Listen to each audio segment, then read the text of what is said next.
Afternoon's live commentary coverage of the Pennzoil 250 at the Indianapolis Motor Speedway for this weekend's running of the NASCAR Xfinity Series race. And to begin this one here today, the cars are already on the racetrack getting set to go green. Few more pace laps away from the beginning of this one. So with that being said, we will quickly go through the starting lineup for today's action. This race is on the USA Network for anybody wondering where you can watch the NASCAR Xfinity Series Pennzoil 250. And again, USA Network will be taking over full coverage, flag to flag, of today's race. But of course, we will have flag to flag coverage of this one on our own right. There you see the starting lineup on screen. Cole Custer going to be on the pole for this one after getting his first win of the season last weekend at Pocono. His teammate Riley Herbst will make up the front row on the outside lane as well. Eric Almirola and Sam Mayer in row 2. We've seen Almirola in the Xfinity Series. He's actually got one win this season. Sam Mayer with 2 wins as an Xfinity Series regular. Anthony Alfredo impressed in qualifying earlier today. He'll start on the inside of row 3 with Brandon Jones to his outside. Carson Kvapil making his debut at Indianapolis Motor Speedway. He's had great runs for JRM. We'll see what he can do starting towards the front of the field today on the inside of row 4 with AJ Allmendinger to his outside. Justin Allgaier, former Indy winner in the Xfinity Series, on the inside of row 5. Josh Berry on the outside in the 15 car for the second consecutive weekend for AM Racing. Jeb Burton and Sheldon Creed will make up row 6. In row 7 will be Chandler Smith and Austin Hill, 2 drivers going for the regular season championship. Jesse Love with Connor Daly making up row 8. Daly in the 26 Sam Hunt Racing Toyota. Just his 3rd career Xfinity Series race this weekend. Joe Graff Jr. with Jeremy Clements will make up row number 9, and in row 10 will be Josh Williams and Parker Retzlaff. Sammy Smith, who was in the truck race at IRP last night, had a top 10 run. Trying to get a top 10 run today at Indy in the Xfinity Series race. Daniel Dye to his outside, also in the truck race, of course, as a truck regular, running part-time in the Xfinity Series this season in that 10 for Colleague Racing. Shane Van Gisbergen making his Indy debut on the inside of row 12 for the start, with Blaine Perkins to his outside. In row 13 will be Leland Honeyman and Garrett Smithley. Ryan Sieg with Kyle Weatherman in row 14. Matt DiBenedetto, Brendan Poole in row 15. Row 16 for Kyle Sieg, Josh Bilicki. BJ McLeod with Ryan Ellis in row 17. Row 18 for Joey Gase, David Starr. Rounding out the field today in row 14, I don't know why I said 14. Row number 19, Greg Van Ulst and Parker Kligerman. So that is your starting lineup. Checking pit road times currently. Shouldn't have to pit under green flag conditions at all today because 40 for the full stage length, so 30 laps in the first 2 stages, 40 laps in the final stage. Pit road speed 45 miles per hour, 10 miles per hour less than what we saw in the past oval races at the Indianapolis Motor Speedway. And the fuel window is 44 to 46 laps of green flag action. So again, that is why they don't have to pit at all during the actual stages themselves. Maybe you'll see some strategy with drivers trying to pit right before the end of the stage to try to cycle out in front of the field again, but considering that only a couple of drivers will be able to do that with the slower pit road speeds at Indianapolis and actually stay on the lead lap at the end of the stage, we may not even see that come into play. Well, you never know. And obviously it'll depend on exactly how the cautions end up laying out if we see any cautions for incident throughout the course of this afternoon's race.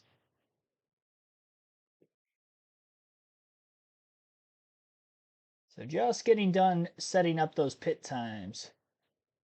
I do have to get another poll up. I'm not sure why the poll had closed. I put it up well before the start of the race, so I'll work on trying to get another one up right now. So while I do that, I'll play a little bit of the Xfinity coverage before the drop of the green flag. Goes by. It's to help you drive around. Because back today, this is going to have to be thinking those blue collar days. You're going to have to pick your spots, pick your moments, get them when you. With Chandler Smith, will also ride along with Shane Van Gisbergen, who has the weather tech on board.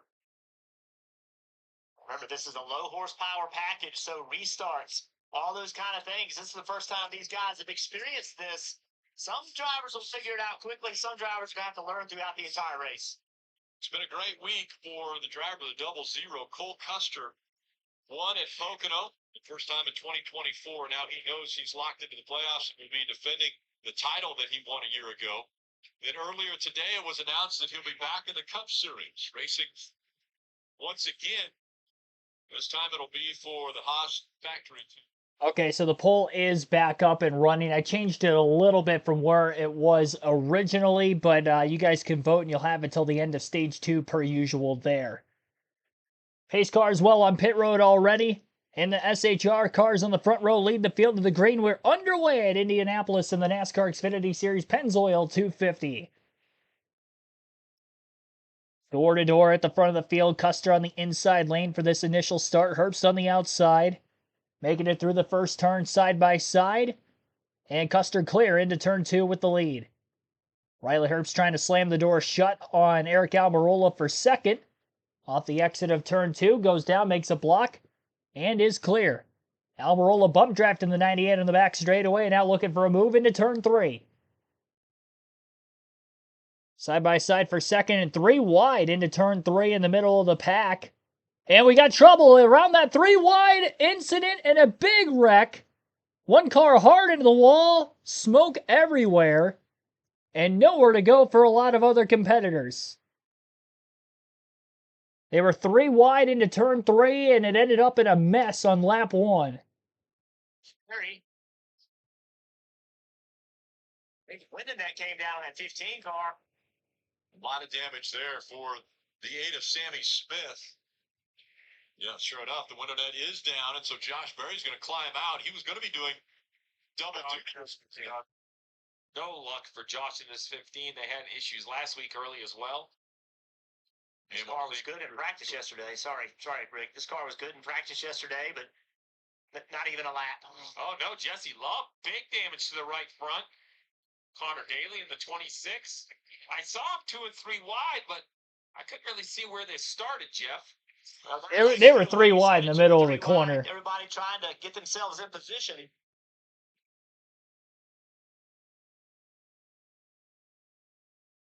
It's AJ in the 16 that went to the outside of the 1. Yeah, and almost like the 1 just came around on him. Like, I didn't see any contact. Watch it again.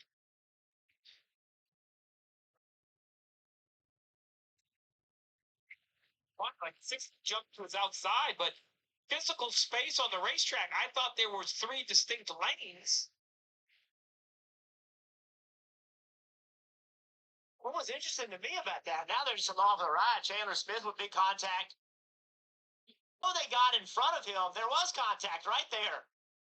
Right front fender to the door of the 16. But very interesting how quickly Allmendinger was going around. And I think, here you go, right along SVG.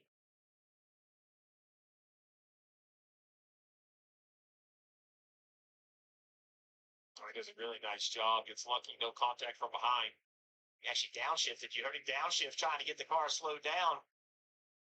So what I don't understand, I saw the contact, but to your point, Jeff, I just can't believe the 16 has that amount of like gain of speed. Like he was driving past the 1. I don't know if the 1 was out of the gas or was just trying to settle in, but and there's no grip up there at all. So AJ didn't want to be there. It's almost like he had to go there or he's going to run into the back of the 1. First caution out in Indianapolis.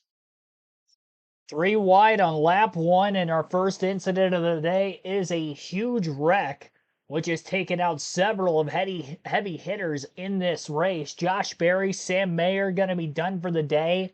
A lot of damage to Jesse Love's race car. Sammy Smith with a ton of damage as well. And some other cars that started mid-pack, back of the pack, that also have quite a bit of damage from this incident. Cole Custer was able to lead the first lap of the race under caution. Eric Almirola sits second, Riley Herbst third, Anthony Alfredo fourth, and Brandon Jones is fifth at the end of the first couple laps. Again, under yellow in the Pennzoil 250 at Indianapolis.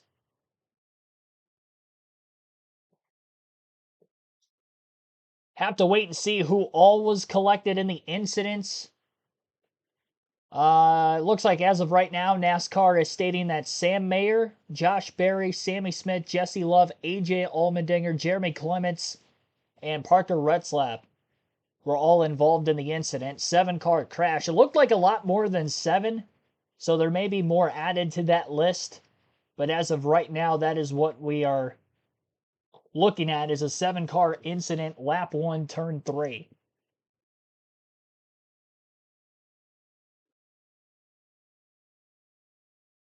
Definitely a wild start here at Indy in this race.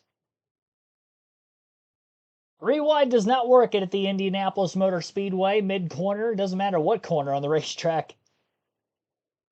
But definitely an aggressive move on turn 3 of the first lap of the race.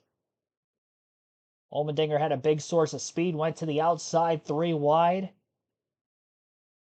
I mean, honestly, if Sam Mayer didn't go around in the middle of the corner like that, I don't know how they were going to make it off the exit of the corner running the way they were, because I don't think AJ had enough speed that he was going to clear both cars to his inside. Somebody was going to have to give at some point there, and we never quite got all the way through the corner to find out. But again, when you're 3 wide at Indianapolis Motor Speedway, even on the first lap, as you're still kind of technically getting up to speed, they were at a pretty high rated speed going into that corner at the time of the incident. Lower horsepower package, of course, being used today for the Xfinity Series cars, similar to what we had seen in the last couple of oval races at Indy for the Xfinity Series side of things. So they may be more grouped up throughout the course of the race, but we'll see how much more tame they'll be going forward following this crazy initial start. Indianapolis, we're in Speedway, Indiana. Take a look at what happened here with the 1. Gosh, we're still trying to figure it out. The 1 checks up a little bit. I think trying to maybe get behind the 9, and then the 88 of Clawful was there. There's nowhere to go, and then AJ jumps up and makes it 3 wide. That's not a move that you would make unless you almost got surprised. You don't want to be that high on this racetrack. They were riding along with AJ, see what he's seeing. Everything's pretty calm up there. Now the bottom lane's rolling. Right here, I feel like maybe Mayer's thinking about going to the bottom, decides he can't, and now AJ is up there 3 wide, contact. I think this all happened really quickly. Sometimes, Steve, these wrecks happen, and it's hard to say it was that person's fault, right? I mean, just everybody trying to get in line. And again, we talked about this low horsepower package. They pushed on the inside line because they were drafting. Just a very odd looking wreck. The whole cadence in the turn 3 just didn't look normal to me. To your point, sometimes it's just a wreck. Racing happens, and that's what racing looked like to me. And some really good race cars in that wreck. Sam Mayer was fast. Jesse Love was fast. Jeb Burton in the 27. He may have had the best car yesterday in practice. He got in that. 12 cars involved in this. They hadn't completed a lap yet here at Indy. Sam Mayer out of the car. 5th B&F for an Extras this year. Quite a few in the middle of the season for Mayer. Tough break in this situation. Really wasn't anything of his own merit. I don't think he wanted to be 3 wide middle. He got put in that predicament and ended up unfortunately losing control after slight contact with the car who made the 3 wide move to his outside and the 16 of AJ Allmendinger. AJ remains in the top 10. He didn't really get any damage out of that. Was able to keep it off the wall. Minimal contact with Mayer spun Mayer around. The Mayer backed into the wall hard and had several bits of impact from other cars that were trying to miss the wreck and couldn't avoid. They did add more to the list of cars that were involved in the wreck on NBC's list. That one looked a lot more accurate than what we see here on our raw feed, which states that only 7 cars were involved in the incident. It looked like 9 or 10 was on NBC's list. I believe Connor Daly was also caught up in that wreck that isn't on our list. And Chandler Smith in the 81 also was on this list, or not on our list, but was on NBC's list with their graphics. So, a couple others involved. We'll have to see exactly who is out of the race following this wreck. The only 2 we know that are out as of right now are Josh Berry, Sam Mayer. The other cars involved in the incident are on the DVP clock. So they have 7 minutes to repair any damage to their vehicles, meet minimum speed when we get back to green flag racing for that to be waived off. And if it is terminal, obviously they will pull their cars into the garage as well. But again, to reiterate, top 5 on the ensuing restart following the initial start of the race. Cole Custer is the race leader after qualifying on the pole. Eric Almirola second from third place starting position. Riley Herbst started second, is third. Anthony Alfredo, who started fifth, is fourth. And Brandon Jones, who started in sixth place, is in fifth. So that is the top 5.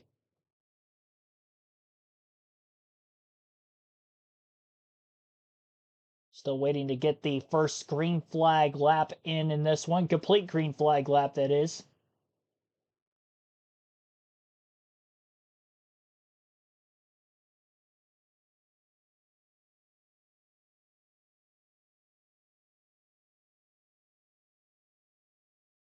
Shout outs to those of you that are tuning into this stream. Pete Kramer, Delbert Wilson, Mike G, Michael Turner, Candy Cox, Dan Bowers, Wade Solinsky, Bond 1771. Thanks for tuning in, everyone.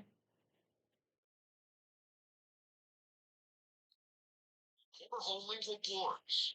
Trade points in for free tickets. Your autograph merchandise. Just visit NASCAR.com/fan-reward. Started today. Today's aerial coverage is brought to you by Shady Rays as we look down on Speedway, Indiana here, and this historic racetrack. Beautiful area.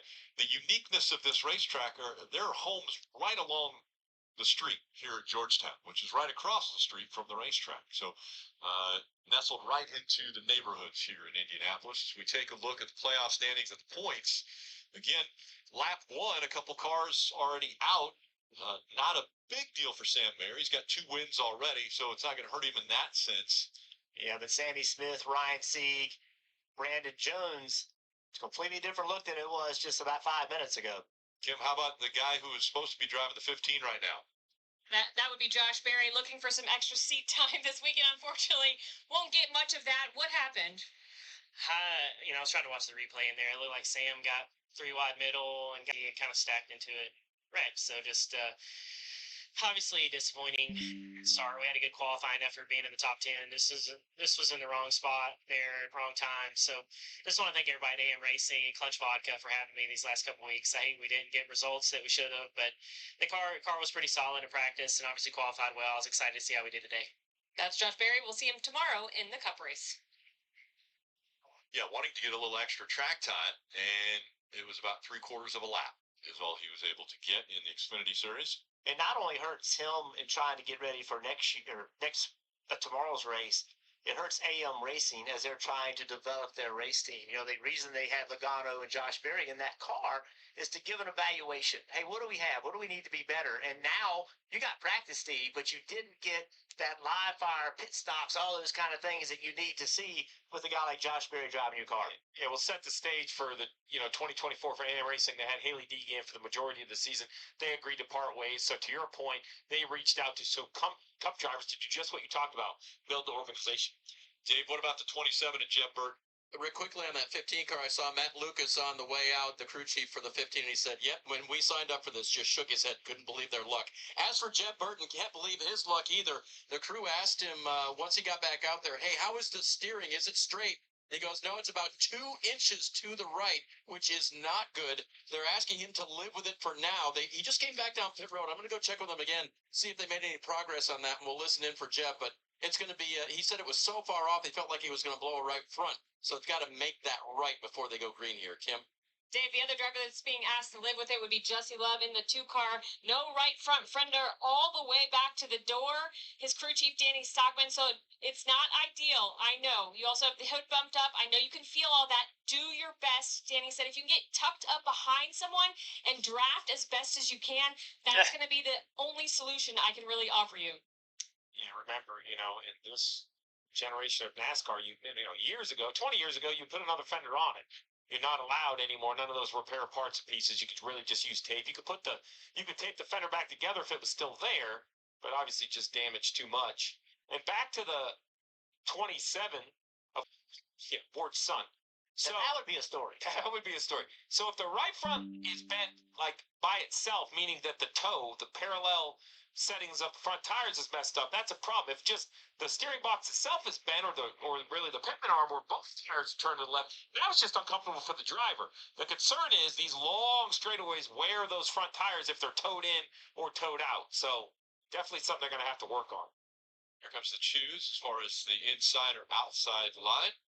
And the guy who was right in the middle of that 3 wide, Sam Mayer, is out of the infield care center with Kim.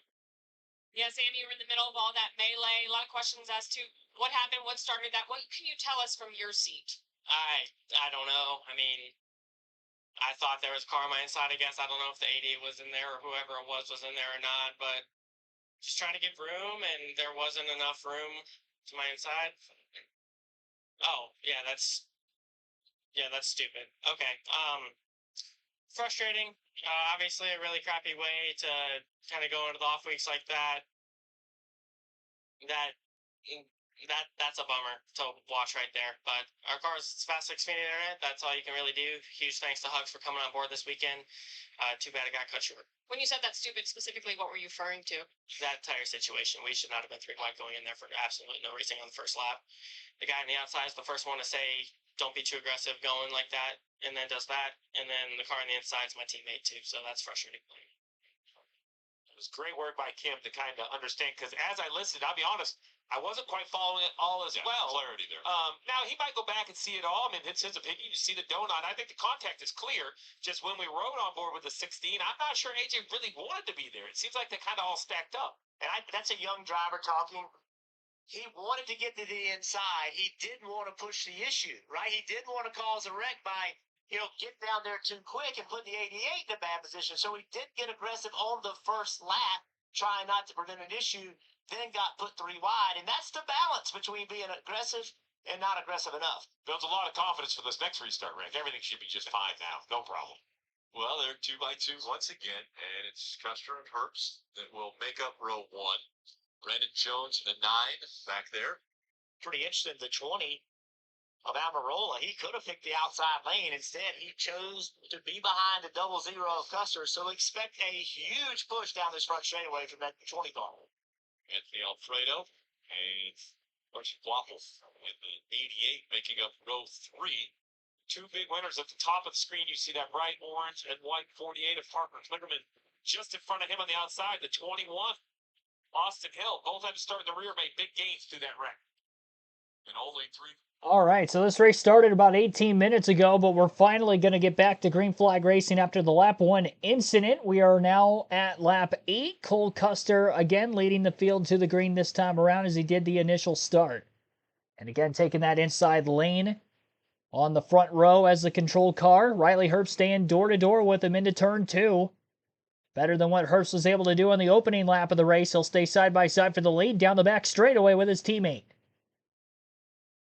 And in the draft coming up behind him is Eric Almirola. In the 20, Almirola trying to get to the bottom. Custer blocks that move off.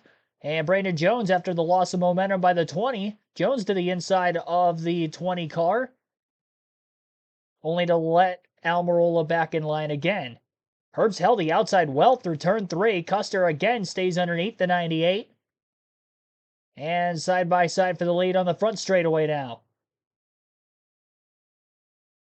Almirola again looking for a move down to the bottom. Custer goes down to block, and that surge of momentum in the draft on the bottom lane will all blow by the 98 of Riley Herbst. Herbst loses 2, almost 3 positions on the front straightaway. Not having a drafting partner that time around, and Cole Custer is out in front of the field, and clear out in front of the field. Still side by side for third, though, on the back straightaway on this line. More drafting help behind the inside lane car, but not the outside with Herbst. Herbst is just getting hung out to dry here. Brandon Jones gets around him. Anthony Alfredo able to make a pass in there as well. Alfredo up to 4th. Jones to 3rd. And Herbst, who was on the front row inside lane on the restart, or outside of the front row, I should say, on the restart, is now back in the 6th place position. 5th, rather.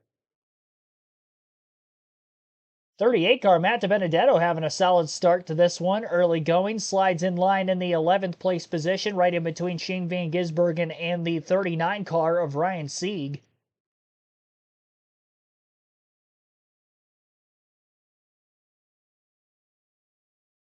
SVG did a good job missing that accident on the opening lap of the race, gained quite a few positions out of it, and now it's just outside the top 10. 3 wide on the back straightaway, inside the top 10 as well. Anthony Alfredo gets pulled around by both of the JRM cars underneath him, that being Carson Kvapil and Justin Allgaier. Allgaier up to 5th, Kvapil to 6th, and AJ Allmendinger gets by the 5. It's so hard to get the momentum back up with this package that these Xfinity Series teams are having to deal with this weekend. Get out of line, don't have a drafting partner. It's so hard to get that momentum back. That's why we saw Riley Herbst lose so many spots off the start of the race, and why we just saw that last lap, Anthony Alfredo lost a few positions in about a half a lap as well. Parker Kligerman from the very rear of the field is up to 18th. He also missed that incident at the start of the race. And I already mentioned that the 2 cars that were out of the race following that crash, Josh Berry, Sam Mayer, were out. Everybody else that was involved that had damage remain on the lead lap. At least for now. 20 laps to go still in stage 1. 90 laps to go in the race total. Justin Allgaier looking for a move on Riley Herbst. Got a big run off turn 4. Cuts to the inside of the 98 car.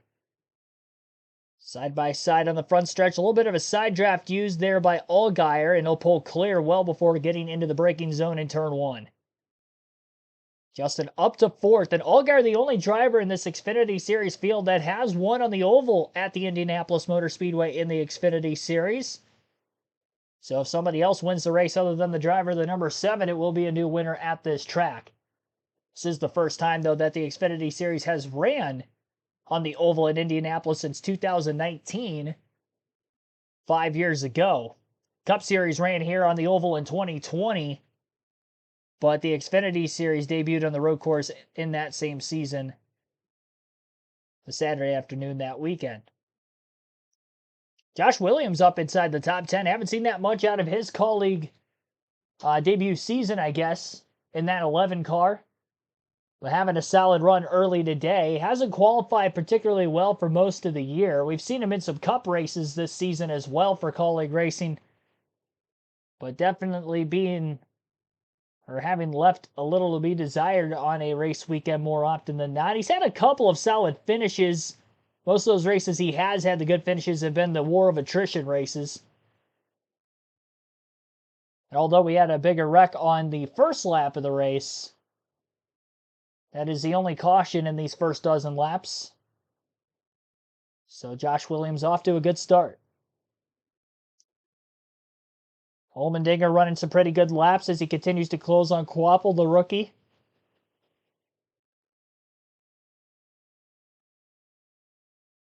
Sixth place finish at Pocono last week for AJ. Had pretty decent speed in the race car. This track would translate that well, though the package they are using today at Indy is not the same package that they raced with at Pocono a week ago. Despite it being a very similarly styled racetrack, slightly more banking at Pocono, but both 2.5 miles in length. 2 cars are getting away from the rest of the field right now. Custer continues to try to break the draft on Almirola. Almirola's only win this season has come at Martinsville. He's got 5 career Xfinity Series wins total. And he's ran a half a dozen races or so in this 20 car so far this season for JGR. 4 drivers have won in this 20 car so far this season. Almirola being one of them. And I believe the 19 car has 1 win for JGR as well this season, which would be a part-time Xfinity Series team. A lot of wins for JGR in this series, no matter who the driver seems to be every couple weeks or more.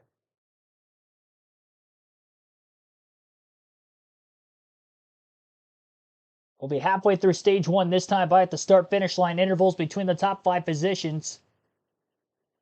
Cole Custer is 0.2 of a second ahead of Eric Almirola as he continues to break the draft on the backstretch. Eric not close enough to try to make a move on him yet. And Justin Allgaier has moved to third place now at 4 seconds off the lead. He just passed Brandon Jones. Jones remains in fourth, 4.2 seconds off the lead, and 4.5 seconds back is Riley Herbst in fifth. So again, that is still the top 5 in the running order. Every single straightaway, every lap, Custer's been cutting to the inside really since about the start of this race, trying to break the draft from the 20 car. It's going to be really hard for Almirola to get a big run because 2 things here. 1, clean air for the 00 of Cole Custer. 2, for this drafting effect to really come into play with this lower horsepower package the Xfinity Series seems to be using this weekend at Indianapolis. It would help even more if you have a car behind you giving you a little bit extra of a push, keeping the momentum up while you're in the draft behind the car in front of you. Almirola doesn't have that right now because Allgaier is about 4 seconds behind the top 2 in the running order. And on a lap-by-lap pace, these 2 are still quicker than Allgaier on back through the field as they continue to break away lap over lap.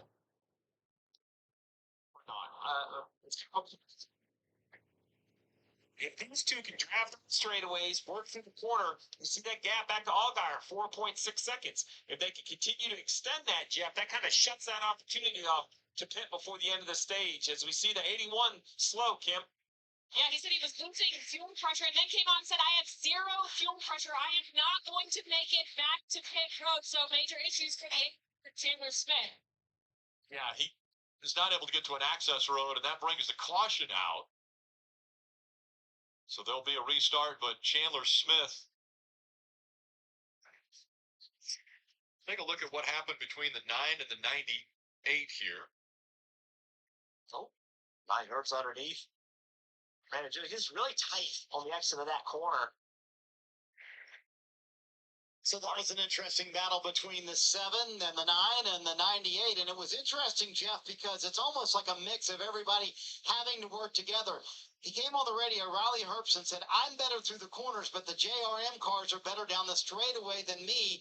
We need to work together to stay as a group. So that was what they were trying to do. Now, the contact with him and the 9 man not included that working together part, but it's almost like you have to find your partners on the track, Jeff. Stick with each other if you're going to make any progress towards the leaders. Yeah, Marty, and I think that the interesting conversation about I'm better in the corners, they're better down the straights, and that's the trade-off, Steve, that you talked about. You can make your car less drag, go down the straightaway, but it's not going to drive as well, and Riley Herbst noticing that in the guys he's racing against. Interesting spot for a caution, 13 to go in the stage. So, the conservative route is to just stay out right here and run to the end of the stage, score your points, and come pit. But with the fuel window being around, we'll call it 45 laps, and with these yellows, they're going to be able to run more than 45 laps. You could pit here, and you don't need fuel again until the end of stage 2, which I expect to see everybody pit again as well. So, I don't know what Custer and Almirola might do. They probably would stay out, or Custer for sure, looking at those points.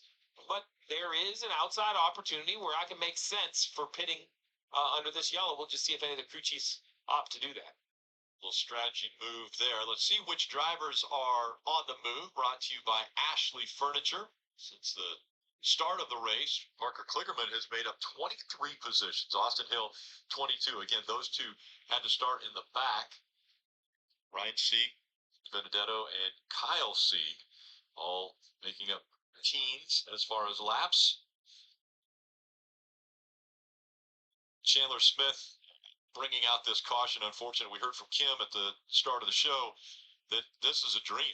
This was a dream for Chandler Smith to be able to race at this racetrack, and very unfortunate that it only lasted 17 laps. And nothing really he did wrong. He was just behind that wreck that stacked up. So, what that wreck did, though, when the points, we have Sammy Smith and Ryan Sieg only a point apart. And we have seen time and time again that these points really come down to stage points. Who can run inside the top 10 at the end of each stage? So as we see the 00 looking to come to pit road, I think there's going to be a split decision about priority.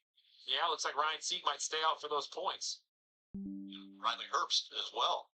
Randy Jones potentially giving stage points up here. Dave. Eric Almirola running second was filling up the mirror, the rear view mirror that is of Cole Custer. What does he need? Not much. 4 fresh Goodyear tires, Sunoco fuel to fill it up. He said, I'd like the balance. Just had a 4-wheel slide going, Tim. And for Cole Custer, he said, I just need to be freed up a little bit, and the tires will continue a little bit of grip, but he said, I might be better on fresher tires, so they did elect to bring him down. They're going to put fresh Goodyears on. You see the chassis adjustment to free him up, and Cole Custer will finish up service here, Marty. Well, the crew chief for Brandon Jones told me yesterday the chassis change there. 4 fresh Goodyear tires, as Steve mentioned. This should get them to the end of stage 2. Justin Allgaier complimented Jim Pullman, said the changes you made were spot on. We are so much better today than we were yesterday. That's everybody leaving pit road, Rick, but we saw several teams decide to stay out here. And 17 stayed out on the racetrack, Marty. Big gain there for Austin Hill. Best pit crew on pit road. Well, you heard it right there. 17 cars stayed out of the pits. Everybody else in the top half of the field, or a split of those in the top and in the back half of the field, came onto pit road. So almost even with the cars that stayed out versus the cars that pitted. So it's going to be fun to watch some of those faster cars like Cole Custer, Eric Almirola try to weave their way through the field. We'll see who's going to stay out to try to get those stage points and ultimately a playoff point paid at the end of the stage for whoever ends up winning it. Lap 18 of 100 total. This is our second caution stretch, or losing fuel pressure at least. He might not have ran out of gas completely, but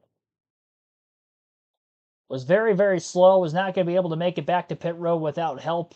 Had to get a push truck in the short chute between turns 3 and 4. He was on the access road by the time he came to a stop, but still can't leave a stock car out there on the racetrack. So caution is out again for the second time as a result. Jacob Kearns, thanks for tuning in. Who's on the pole tomorrow? Tyler Reddick. Reddick on the pole for tomorrow. Hamlin starting second. Chase Elliott third. William Byron fourth, and then Kyle Larson fifth. That was the top 5 in qualifying earlier today. TRG Tornado, thanks for tuning in. How many yellows? That's the second one. Second caution. Big wreck on lap 1, turn 3. Dozen cars or so involved in that one. Kyle Sharp, Tim Brown, also welcome to the stream.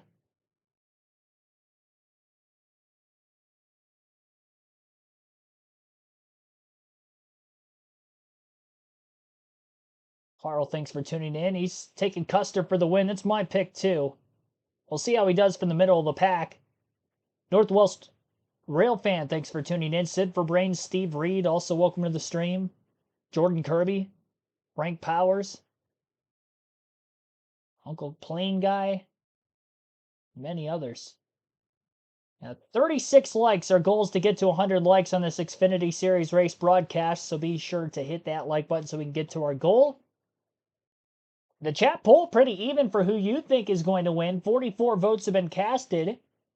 30% taking somebody other than Custer, Allgaier, or Allmendinger for the win. 24% for Allgaier, 24% for Custer, 22% for AJ. So, very split poll there.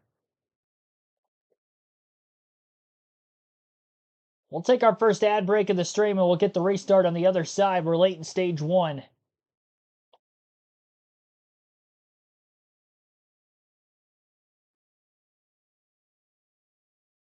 So as we get ready for the restart, they will be going green this time by on the caution lap right off the exit of turn 2 currently. We're on this 2.5 mile rectangular shaped oval.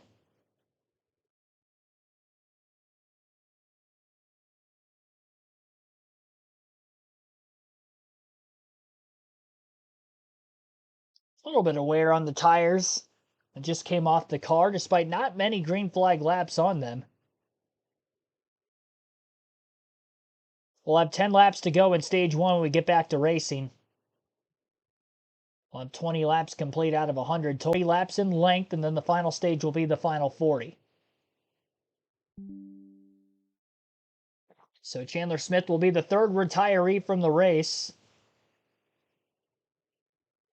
3 cars out. All 3 of those were involved in that lap 1 incident. Chandler Smith able to at least log in a few extra laps to not finish dead last. He'll end up 36 today.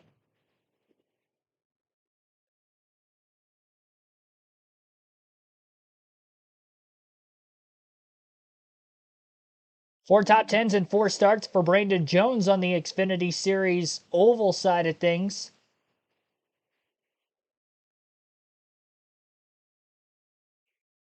Here at Indianapolis, although those were back in his JGR days.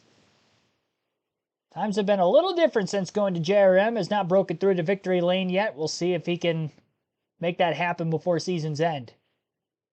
So with the green flag back in the air of the cars that stayed out of the pits, top 17, 18th on back on fresher tires. And a door-to-door race through turns 1 and 2 for Riley Herbst and AJ Allmendinger, who are on the front row. A little contact made before getting down into turn 2. Meeting in the middle there. Looked like the 98 was going to go up and side draft, or he got tight off of turn 1, one or the other, but there was a little bit of contact made. This will be clear of Allmendinger into turn 3. AJ able to squeeze down into the bottom lane of the racetrack right in front of Matt DiBenedetto, who sits in 4th. Parker Kligerman in 5th place after starting at the tail end of the field, and that's how the restart lines up. Off turn 4, still a lot of side-by-side racing further back in the pack with those drivers on fresher tires trying to make their way through the field quickly. 26 car of Connor Daly, just inside the top 10, battling Daniel Dye for position. And Daly in turn 1 will complete the pass for 8th place. 2x2 through turn 2, second lap after the restart. One car getting very loose on that bottom lane into the corner. Might have gotten a shot in the short chute from Almirola. Had stacked up to 20 of Eric Almirola. Anthony Alfredo looking to make a pass, and Shane Van Gisbergen making a big move on the backstretch underneath the 5 of Alfredo as well. Alfredo tried to block it off, but SVG had too big of runs. Still got underneath the 5. The 5 much harder through the center of the corner and makes a pass on the outside of the 92 car just in front of him. SVG making the pass on the bottom. The 92 being driven by Josh Balicki this weekend. He was one of the last few drivers that stayed out of the pits and is on older tires. Alfredo Almirola and those guys back there, some of the first on 4 fresh Goodyears. So that is where the most action is definitely going on right now.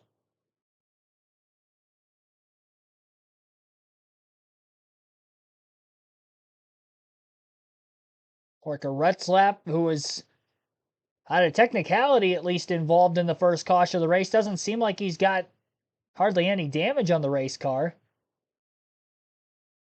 despite being considered involved in that accident. Still on the track, running mid-pack. And he is inside the top 10, actually, in 6th, after making his pass on Josh Williams into turn 3. That last time by. 7 laps to go now in stage 1.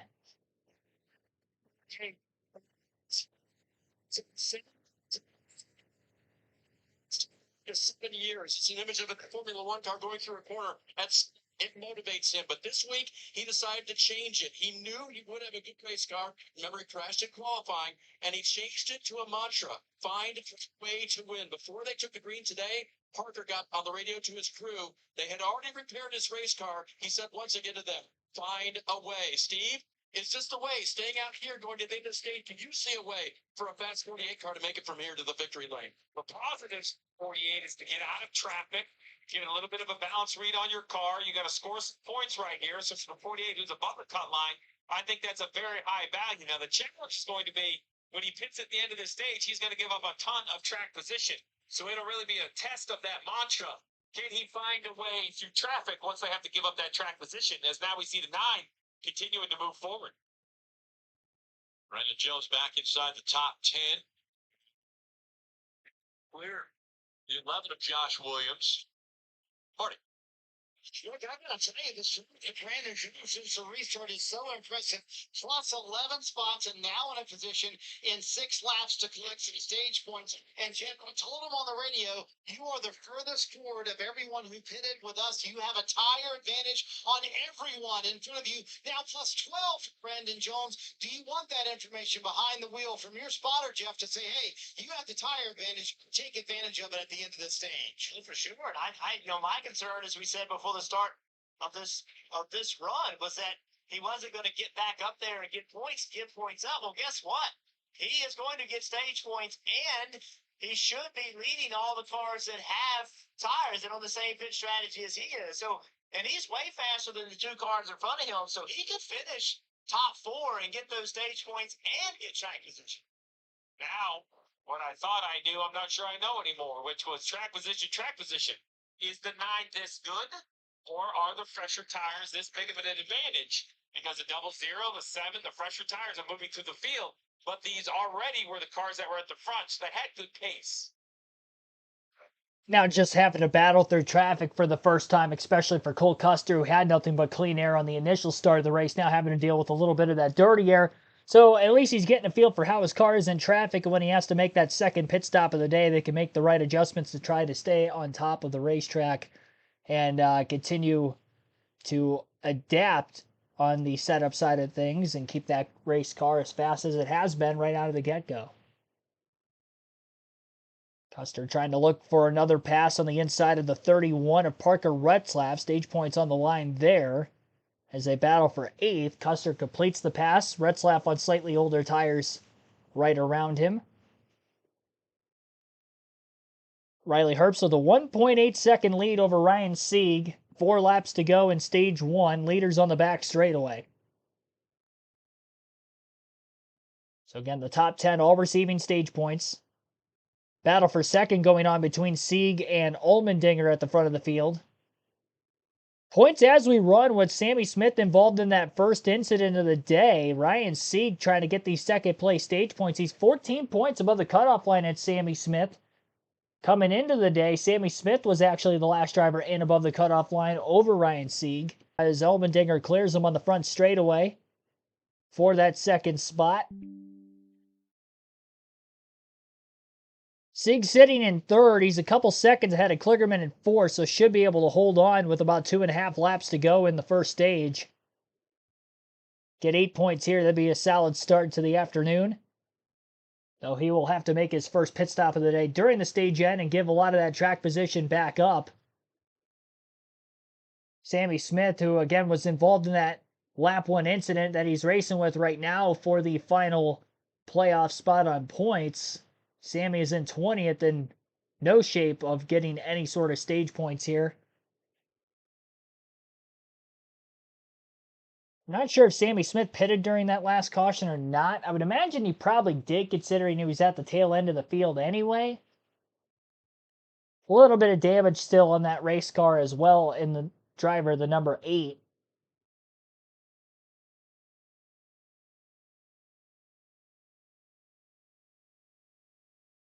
Lap and a half to go. Brandon Jones has caught Parker Kligerman for 4th.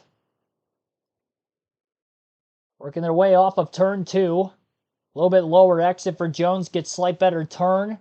Fresher tires. That little bit of clean air on the nose through the second half of that corner was huge. And able to hop back in the draft on the back straightaway and close a little more. Trying to stay lower off the exit of the corner for a longer period of time than the 48, who's got slightly older tires. That seems to be where Jones is able to gain his ground. Does the same thing through turn 4. Had a run at Parker, but didn't make the move initially. And as he still drafts up right behind him, it looks like the 7 car of Justin Allgaier is also closing in on both the 48 and the 9. Final lap of stage 1 now. Jones on the inside of Kligerman. Kligerman going to drop in line behind him, and now Parker's going to try to park it in front of the 7 car. But Allgaier looks to the inside off of turn 2 as well. And with Jones going down the track, trying to break the draft of the 48, that should allow the 7 to get a little bit of a draft. Get by this 48 car. Custer now closing in. And Custer gets to the inside of the 48, and that got tight. Kligerman tried to shut the door late. Very close to making contact in the center of turn 3. Custer makes the pass. I didn't think that was going to work. Oh boy. Close call there on the final lap of stage 1. Both drivers hang on, while Custer's teammate Riley Herbst is going to go on to win stage 1 here today at Indy. AJ Allmendinger 2nd, Ryan Sieg 3rd. 4th for Brandon Jones and Justin Allgaier 5th, Cole Custer 6th, Parker Kligerman 7th, Eric Almirola 8th, Carson Kvapil 9th, and Matt DiBenedetto rounding out the top 10. All those drivers getting stage points for stage 1. Outside of Carson Kvapil, who is not running the full Xfinity Series schedule. So, not in consideration for the championship by any means, but still a solid start to the day for Carson. Qualified top 10, finishes there in stage 1. And he was one of the cars that just pitted, so he should cycle up into the top 5 for this next restart. So I'd imagine everybody that pitted during that second caution middle of the stage, when Chandler Smith dropped out of the race, will be staying out of the pits during the stage 1 set of pit stops. Again, 17 cars stayed out of the pits in stage number 1. So that should be pretty time are going to more than likely restart, as the field was split in about half of those who pitted and those who did not pit on that second caution back at lap 16. Restarted with 10 to go in the stage, so 10 laps on the tires for those that will be staying out this time around. The stage yellow at lap 30 is our third caution of the day. Our average race speed in the early going, 94.53 miles per hour. Just over 45 minutes to get through this first stage with the time we end up getting back to racing here in stage 2. We'll have about half of the race at that point under caution, half under green. Brandon Jones should be the leader on the restart with Justin Allgaier. Cole Custer up there, Eric Almirola. It's going to be about the top 4 cars then for the start of stage 2. Before we get to our pit stops, we'll take our second ad break of the stream. You're listening live on KRC to the Pennzoil 250 at Indy.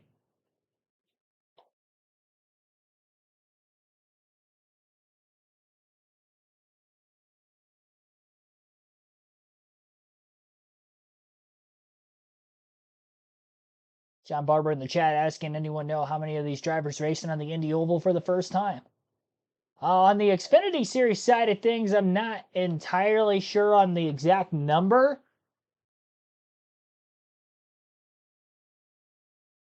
Quite a few of them, though.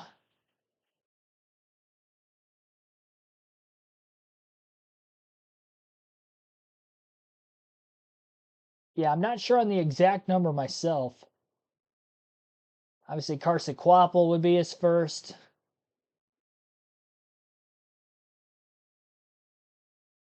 Just kind of going down the list. I mean, Connor Daly technically is first in an Xfinity car, but obviously he's ran open wheel stuff here. First for Daniel Dye. Sammy Smith would be a first.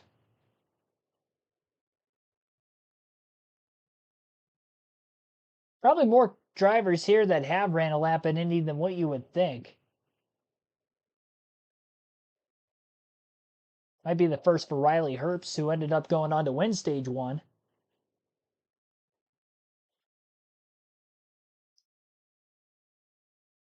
Shane Van Gisbergen, of course, would be his first.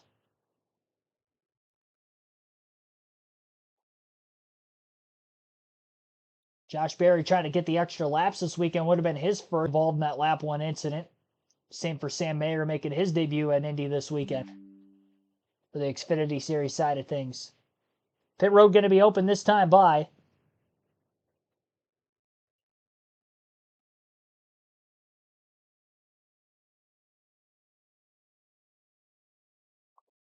So again, of the cars that did not hit pit road yet, they will come down, top off on fuel, change their tires for the first time. Laps.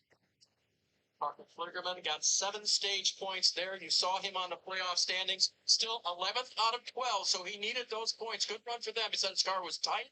They're going to make a big adjustment. Tape on the grill, and then 3 rounds up on the track bar. That's significant. He hopes it'll help Tim.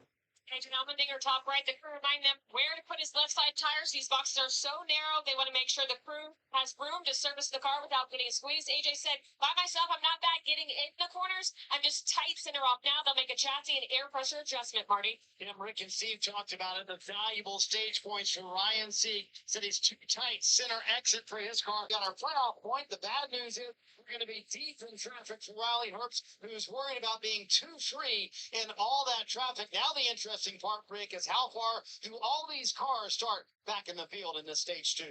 Well, surprisingly, only 10 cars stayed out, so first off, All right, so 17 stayed out the first time, only 10 stay out this time. A lot of those that would have pitted before, more than likely making more adjustments, trying to top off on fuel for that portion of the strategy. That's less fuel they would end up having to take at the end of stage 2 with a 4-time. Fuel window 44 to 46 laps today, so if we get to within just over 40 to go, caution comes out where it looks like we'll get a couple lap dash at the end of stage 2. Fuel window may open for drivers to pit then. Really be about the only way we'd see any sort of alternating strategy going forward the rest of this race. Again, these Xfinity races typically shorter in length, so a little harder to get off of strategy with these types of races. But we saw it here in the middle of stage 1 with the early caution.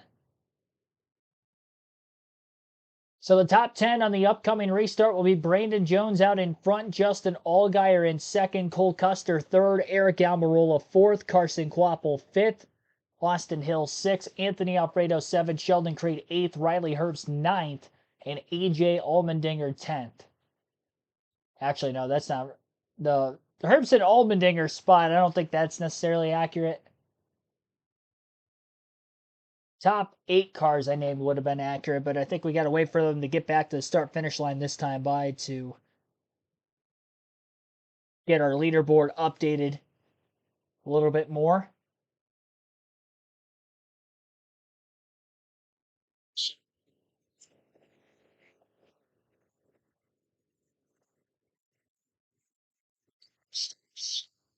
Changes. 12th right now is Parker Kluger, 32 points above Sammy Smith, and Brandon Jones is now scored as the race leader. That gives you a whole idea of what would happen if the 9 would win. How much it upsets the whole playoff leaderboard. DJ, I want to know, did you take the elevator to get to where you are now? Not this time. I actually thought I needed to take the steps, get a few steps in there today. But I love being in this part here in Victory Lane. So as we look at this and think about what happened there, a lot of games as far as points were, you go Parker Kliegman, you could never have too many of those. But Ryan C., what a great move there. And if this happens to work out for Brandon Jones getting out front and gets this win today, my, how the playoff picture gets completely turned upside down. I will tell you, DJ plays this down. You know, he loves to be in victory lane. That he is a big race killer. And that guy, Daytona 500s and Brickyard 400s and Southern 500s, he was the guy. You would chase that 88. That thing would get on playing down the straightaways. DJ would muscle it through the corners. How about this guy? Yeah, that's William Byron. I was going to say, it looked like William Byron. I was supposed to jog with him, but we had to cut the race. That's the reason. Yeah, that's the reason. That's the reason. Just action. He is dialed in. I'm telling you, I know a little bit of a dry spell over the summer, won those races early, but I think that 24 is going to continue to be impressive second half of the year. We get some pastries this morning? I actually did get a pastry. It was delicious. But let's look at Anthony Alfredo and see where he's running currently in the 7th position. And this team, we talk about them not having as many resources as some of the other big teams. Something that is in that kind of category is sim time. Anthony does not get sim time before the races, which means they really don't know where to start with their setup. So they came in kind of guessing. Crew Chief Joshua Graham said they weren't as trimmed out as the others for straight line speed, so they geared their setup more towards the balance side of things. It's working for Anthony right now. Like I mentioned, he's in the 7th position, and they paid attention to what Brandon Jones and those tires were able to do. They stayed out this last stop so that they had a set waiting later in the race. You asked Kim about the pastry. I was thinking you were going to ask Kim if she went to run this morning, because normally that would have been something that Kim would have done. A few penalties, the 48s and the 11 had issues on pit road. Now we're getting ready for the restart. Brandon Jones on the inside, Allgaier on the outside. Allgaier, the only driver in the field for the Xfinity Series that's won here on the oval. And he restarts on the outside of the front row as he gets ready to go into turn 1.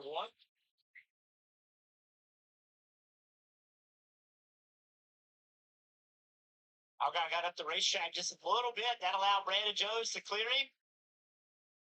But he's going to be side by side with him, but he wasn't able to hold the spot. Carson Qualver right there, fifth car in line, pushing the 00 down the bottom.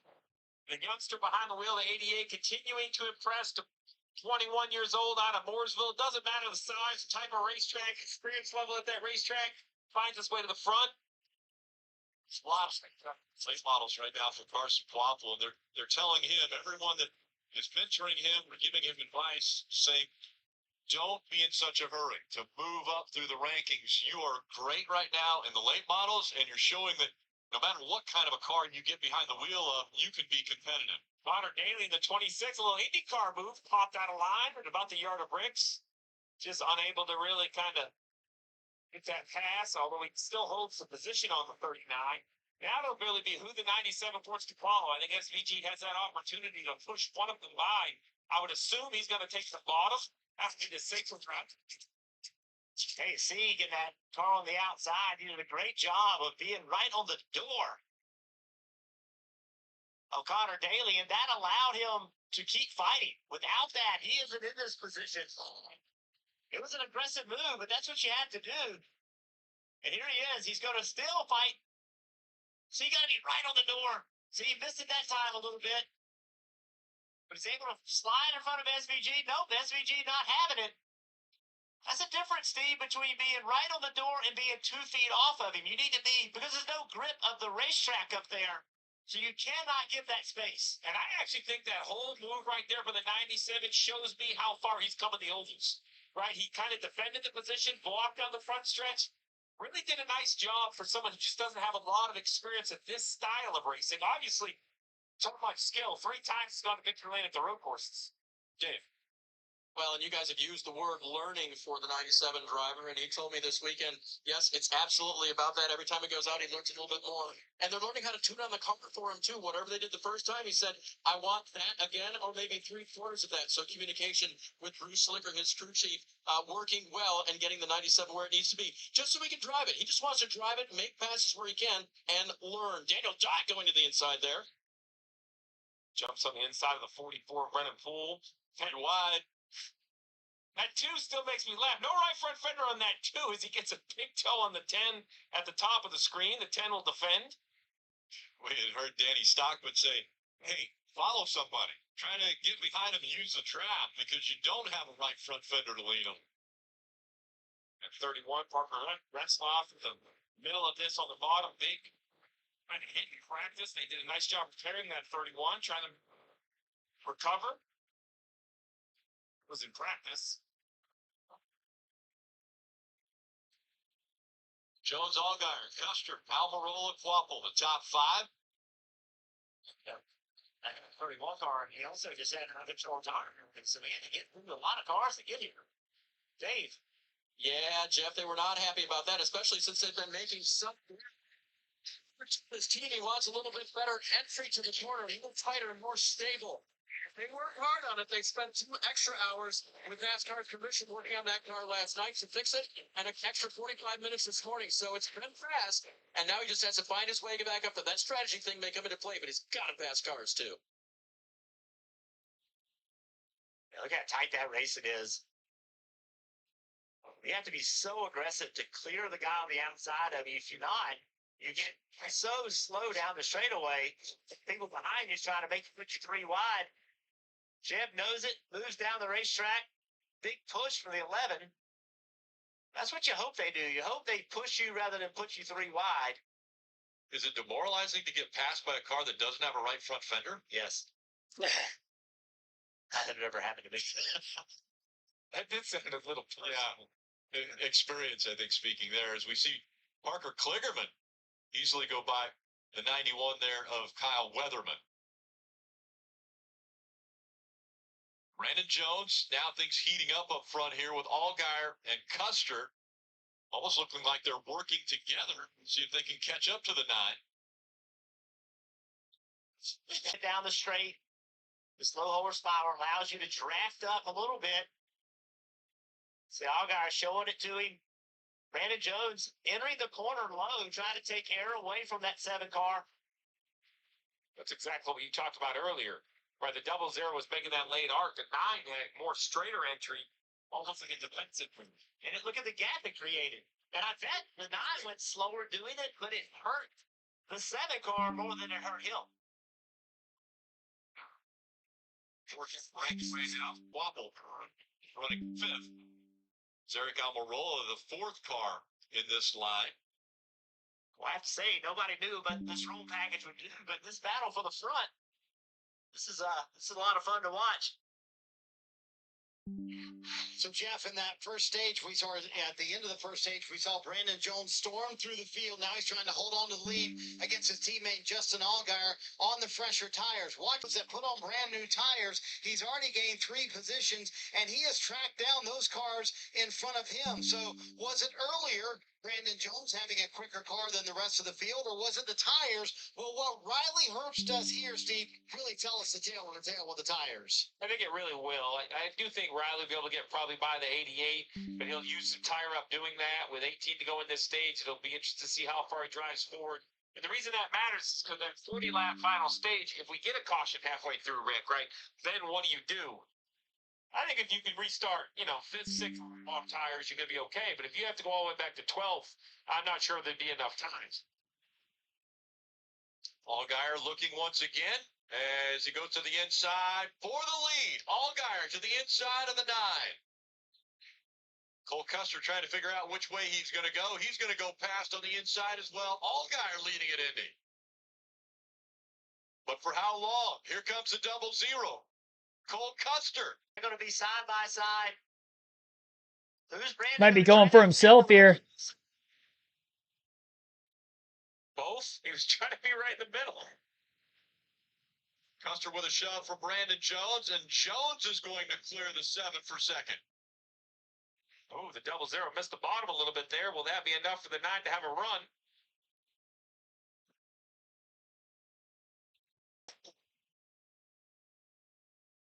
So far, it's working out for Cole Custer as he's now out front.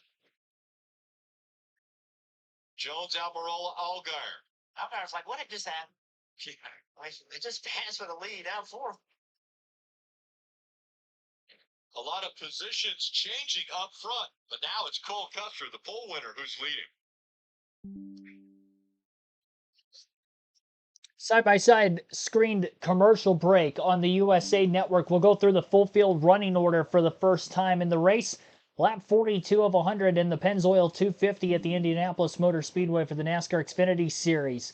Cole Custer leads by 0.3 of a second over Brandon Jones. After Custer had started on the pole, he has led the most laps so far today. Again, with Brandon Jones in second, Eric Almirola sits behind him in third. Justin Allgaier in fourth. Riley Herbst is fifth. Carson Kvapil is 6th, Austin Hill 7th, E.J. Allmendinger 8th, Ryan Sieg 9th, Sheldon Creed is 10th, Anthony Alfredo 11th, Shane Van Gisbergen 12th, Connor Daly 13th, Joe Graff Jr. 14th, and 15th is Matt DiBenedetto. In 16th place is Daniel Dye, Sammy Smith 17th, Kyle Sieg 18th, Brendan Poole 19th, and Parker Kligerman 20th. Jeb Burton 21st, Parker Retzlaff 22nd, Jesse Love 23rd, Josh Williams 24th, Leland Honeyman 25th, Ryan Ellis 26th, Garrett Smithley is 27th, David Starr 28th, Kyle Weatherman 29th, and Greg Van Ols is 30th. Josh Balicki 31st, Joey Gase 32nd, BJ McLeod 33rd, Blaine Perkins 34th, 35th for Jeremy Clements, and then 3 cars out of the race today, Chandler Smith 36th, Sam Mayer 37th, Josh Berry 38th. Rounds out the field. Again, I mentioned Custer has led the most laps so far. 20 laps led for him from the pole and counting. Brandon Jones led for 10 laps and 14 laps led by the Stage 1 winner, Riley Herbst. We have seen so far 3 lead changes amongst those 3 different drivers to lead at least 1 lap in the race. 3 cautions so far as well. 2 cautions for incident in Stage 1 at lap 1, lap 16, and the stage yellow at lap 30. Our next stage caution is at lap 60. If we don't get a yellow for incident before then, we are halfway through stage 2.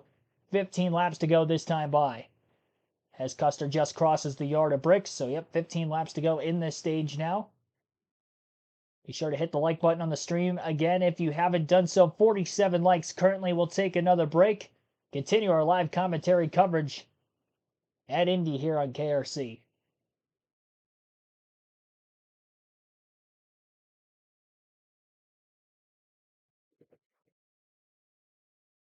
Pass for second place made on the back straightaway. Justin Allgaier going to get by Brandon Jones for third. Riley Herbst to fourth following the 7. It clears into turn 3. Herbst on slightly fresher tires than the rest of the field.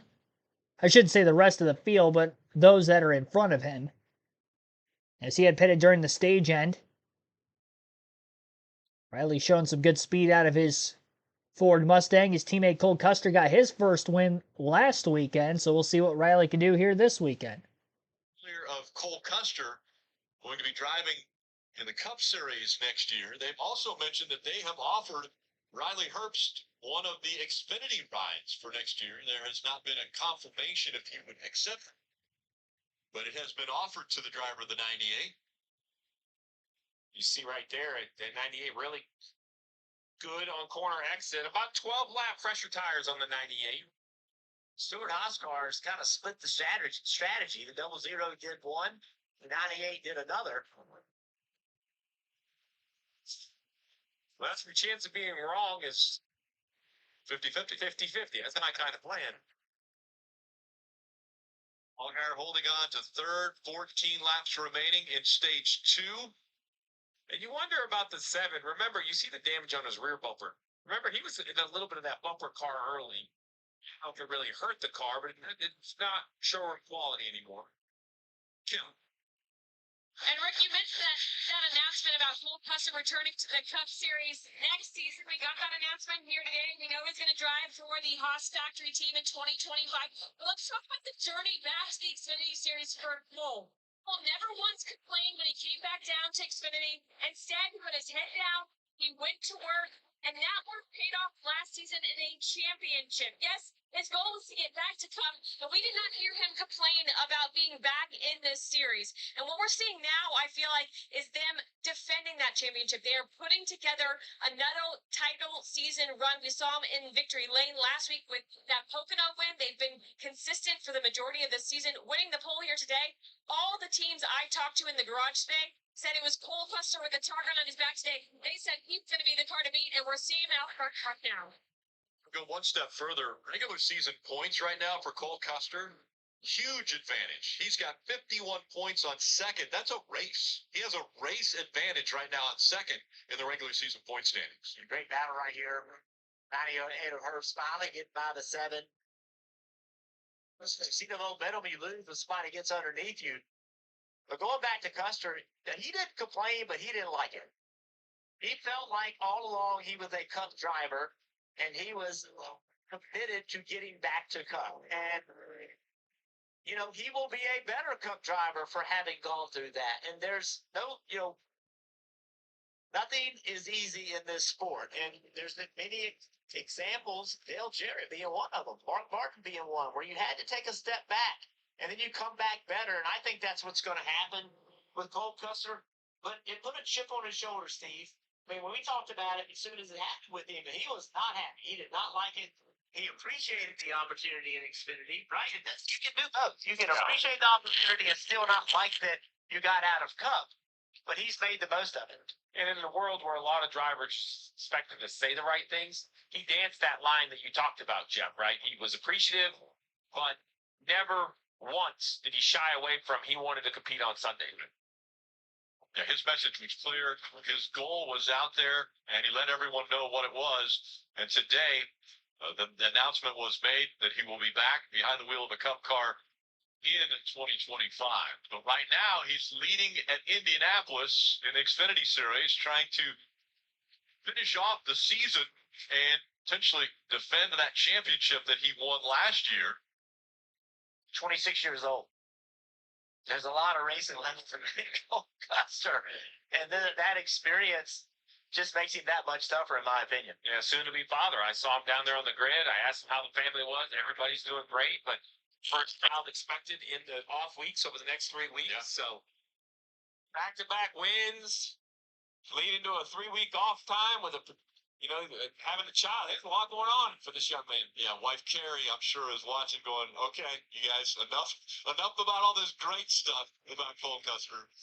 But yeah, very exciting times for the entire family. Dave. Rick, I want to give you a Toyota driver update, and that is with the second place driver, Eric Almirola. And what he's doing today is what has been expected of him this year on a semi-retirement tour, coming to the Xfinity Series just to have some fun with Joe Gibbs Racing. His crew chief was a promoted Tyler Allen. He was in the Cup Series last year with Christopher Bell as the lead engineer, got the promotion to crew chief this year. And Tyler says he loves working with the veteran Eric Almirola. He said the funny thing, though, is that we had to kind of get used to being back in the Xfinity Series. Eric was retiring from the Cup Series. Tyler came over from there. So we talked parts and pieces that we hadn't talked about in years. But it's been working. Their first time out of Richmond this year, second place. The next weekend, win at Martinsville. It's going to be a great combination throughout the end of 24. Custer's out in front. He has a 2-second advantage over the aforementioned Eric Almirola. Alrighty, so again, Cole Custer 2 seconds out ahead of Eric Almirola in front of the field. Riley Herbst is in third place at 4.8 seconds off the lead. 6.3 seconds back is Justin Allgaier in fourth. Brandon Jones 6.5 seconds off the lead in fifth. Sixth place is AJ Allmendinger, 7.8 seconds back. 8 seconds back is rookie Carson Kvapil. In seventh, Ryan Sieg, 9.9 seconds off the lead in eighth place. Austin Hill in ninth, 11.1 seconds off the lead. And Sheldon Creed, 13.5 seconds back in 10th. That is the top 10 in the running order. The intervals between them. Average race speed, 101.36 miles per hour. A little bit under an hour and 15 minutes from the drop of the green flag to where we are currently. And we are just past the halfway point entirely in this race, as we are at lap 53 of 100. 8 laps to go currently in stage 2. Cole Custer has led the most laps as he currently leads this race. 30 laps led for him. His teammate Riley Herbst, who won stage 1, has led for 14 laps. 10 laps led for Brandon Jones. 3 cautions total. Again, lap 1, 16, and 30. Big wreck on the opening lap of the race. Had 12 drivers involved in that incident. Only 3 have DNF'd since then. All were involved in that wreck. Chandler Smith was slow on the back straightaway after losing fuel pressure, bringing out the second caution in lap 16, and lap 30 was the stage end. With this package in the shorter stages in the Xfinity Series, shouldn't have to worry about any lap traffic, or at least major lap traffic in the stages. Some cars with damage at the back of the field right now from that earlier incident, trying to hold on to their laps before the end of the stage.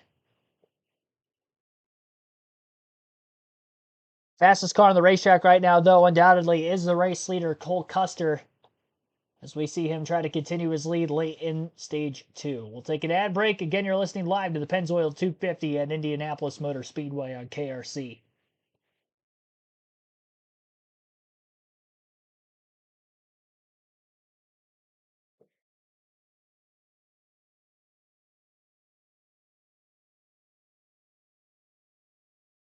In a side-by-side commercial break right now on the USA Network. Tomorrow's Cup Series race will be on your local NBC affiliate. Big NBC tomorrow. USA Network covering Cup qualifying earlier this afternoon, as well as this Xfinity race today. On Saturday's edition of At the Track content for Brickyard 400 weekend. Trying to hold off that 9. Stick It's come out. Oh boy. 5 laps to go. You see a little bit of smoke there. And that Brennan Poole that's coming at us here. Smoke coming out from behind the 44.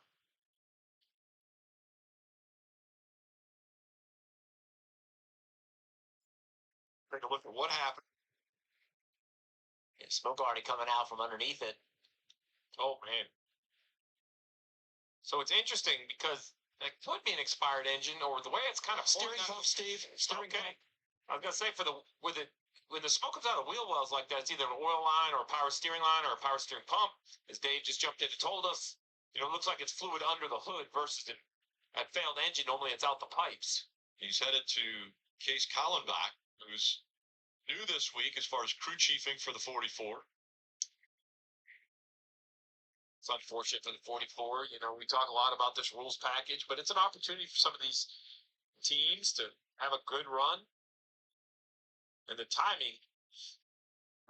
Yeah, Steve, you're right on the number if you want to come right now. Yeah, I think everybody can make it from here because you know you're going to get yellows at the end of stage 2. So we're 45 to go, but you're only going to have to run maybe 41-ish if it goes green.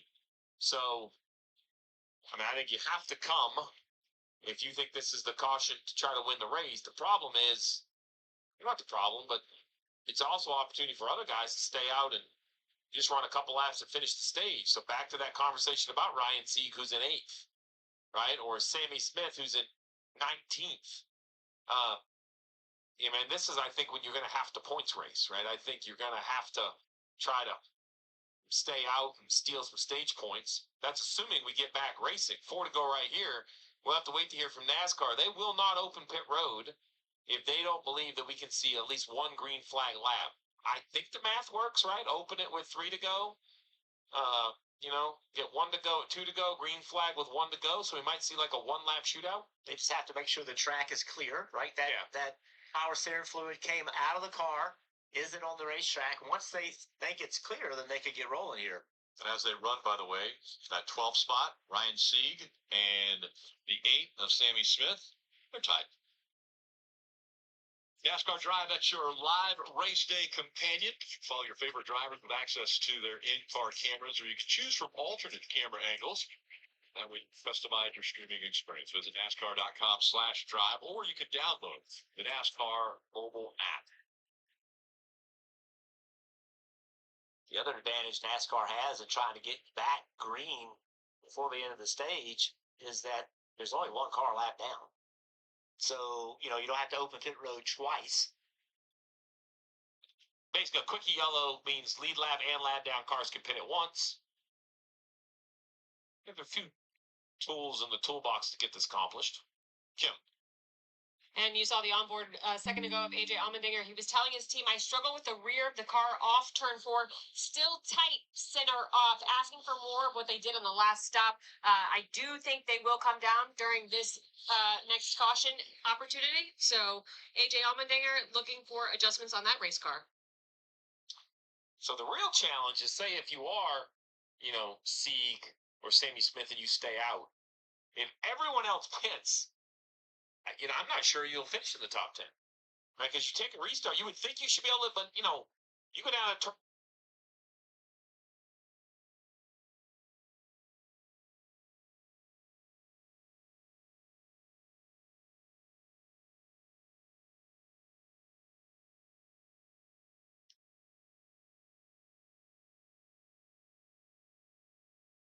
A slight buffer here.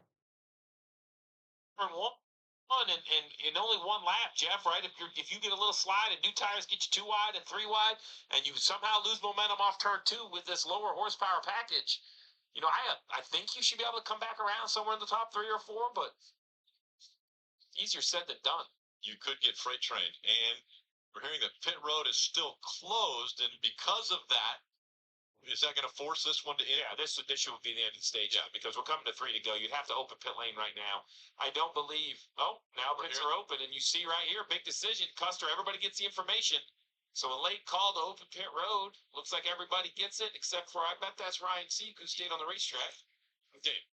Second place, Eric Almirola was told we are in our fuel window now. So go ahead and bid. We'll give you 4 tires. Eric said, I need the car to point better. Need a little bit of turn, apex to exit. So they'll make that change with an air pressure adjustment. They'll fill it full of fuel, Kim.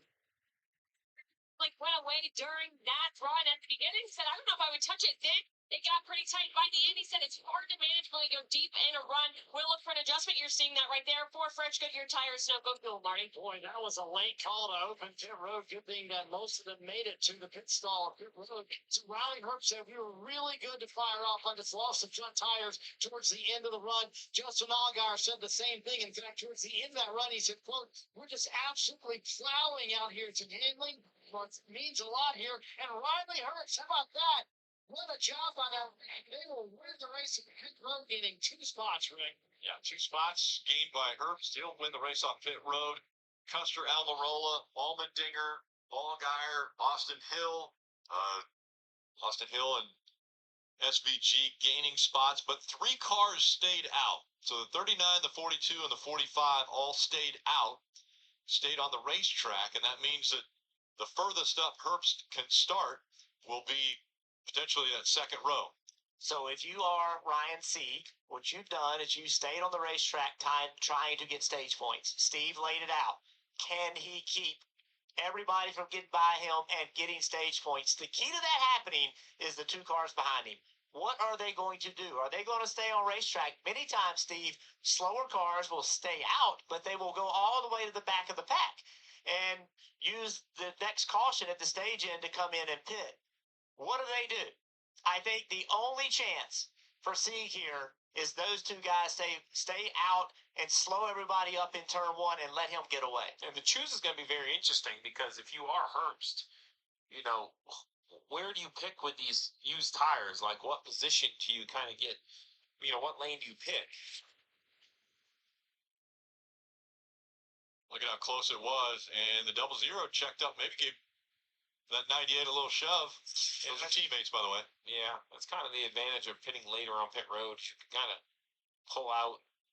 You can't pull out if you're stopped, but you can almost pull out on a narrow pit road and block it. The 42 of Leland Honeyman. He's a driver who's been racing something since the age of 2. He's 3rd in the point standings for ARCA East back in 2022 when he was 17 years old. Did you say 2? He was 2. Been racing something since he was 2 years old. What?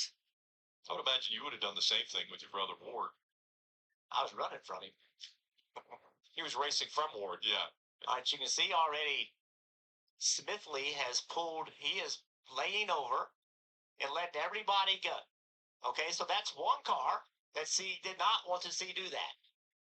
So now he's going to have Herbst right behind him, pushing him into turn 1. Or trying to pass him into turn 1.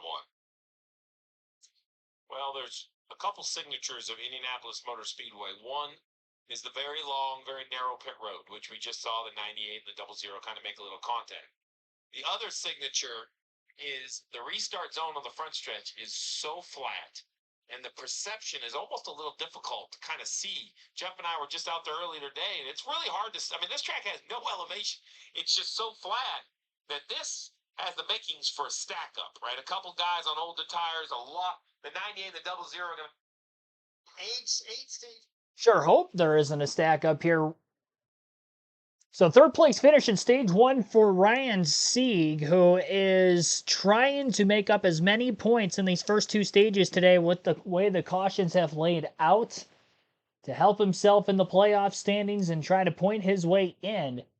Came into this race just outside the cutoff line by a few points behind Sammy Smith, and Sammy Smith no stage points through stage 1. Doesn't look like he's going to get any stage points at stage 2, and this is all due to the fact of course, Sammy Smith was involved in that lap 1 incident earlier. Ryan Sieg, 3rd in stage 1, that's 8 points there. We'll see how many he can get in stage 2. He's only got to hold on for 1 lap. It's going to be a 1-lap green-white checker finish here for stage 1. Leland Honeyman in the 42 car also stayed out of the pits. He'll be on the outside of row 1 for this restart. Riley Herbst, Cole Custer, both in row 2 with Herbst on the inside after winning the race out of the pits. And who will be the first to get by the leaders when we get back to racing here? Because that will set themselves up to be in the lead when we begin stage 3. So there's also that to be awarded between the 98, the 00, and everybody who just pitted for fresh tires and a full tank of gas. Here we go, 1 lap, stage 2. Green flag back in the air. Good push on that inside lane from the 98 to the back of the 39. Stay pushed, going off into turn 1. Herb's trying to clear the 42 car for right now. They're side by side through the second turn. Custer makes a lot of contact with the back of Honeyman. Big stack up 3 wide into turn 2. More contact between Custer and Allgaier as they try to funnel into the corner. Herbst was able to get to second. He's in line behind Ryan Sieg on the back straightaway. And trying to get a big run at him to get this stage win. Eric Almirola closing from behind as well. Shane Van Gisbergen being blocked by Justin Allgaier. AJ Allmendinger blocking the 7 as well. Into turn 3, AJ to 4th. White checkered flag this time by. Sieg with the clean air advantage. Big run in the draft for the 20 and the 98. 98 looks low. 20 to the outside. 39 to block the 98. The 20 and the 98 are side by side for second at the line. Ryan Sieg wins stage 2. And by inches at the line, Eric Almirola second. Riley Herbst third. AJ Allmendinger 4th, and Justin Allgaier 5th. Cole Custer 6th, Shane Van Gisbergen 7th, Austin Hill 8th, Leland Honeyman 9th, and Sheldon Creed rounds out the top 10. Ryan Sieg holds on the one-lap dash to win stage 1. Almirola was able to make the swing pass for second, which means he will be the leader when we get back to racing to begin stage 3. As Herbst could not get by the 39, and that was at a detriment to himself as he lost a spot there coming to the checkered flag for stage 1, the green-white checkered flag. The rest of the stage 2 results, well, I guess we already went. You can see it on our screen as well as who got stage points. And again, the only 2 cars that stayed out were Leland Honeyman and Ryan Sieg. Those were the only 2 cars that stayed out of the pits.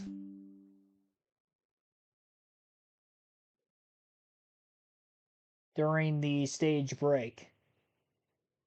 Or sorry, during the caution before the stage break. Now we're in the midst of the stage break, and this puts us under yellow for the 5th time today. Here at lap 60. Free pass is going to go to Brennan Poole to get his lap back. It was the cause of the caution that set up this one-lap dash on the restart. Possible fluid leaking out on the track from his race car, but if everything's good to go for Brennan Poole, at least he's back on the lead lap now. We'll see how many more positions he can get back before the end of the race.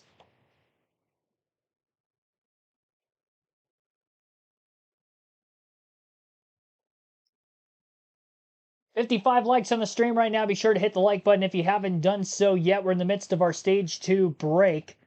So time to end the poll that is open in the chat. And it was a very tight one.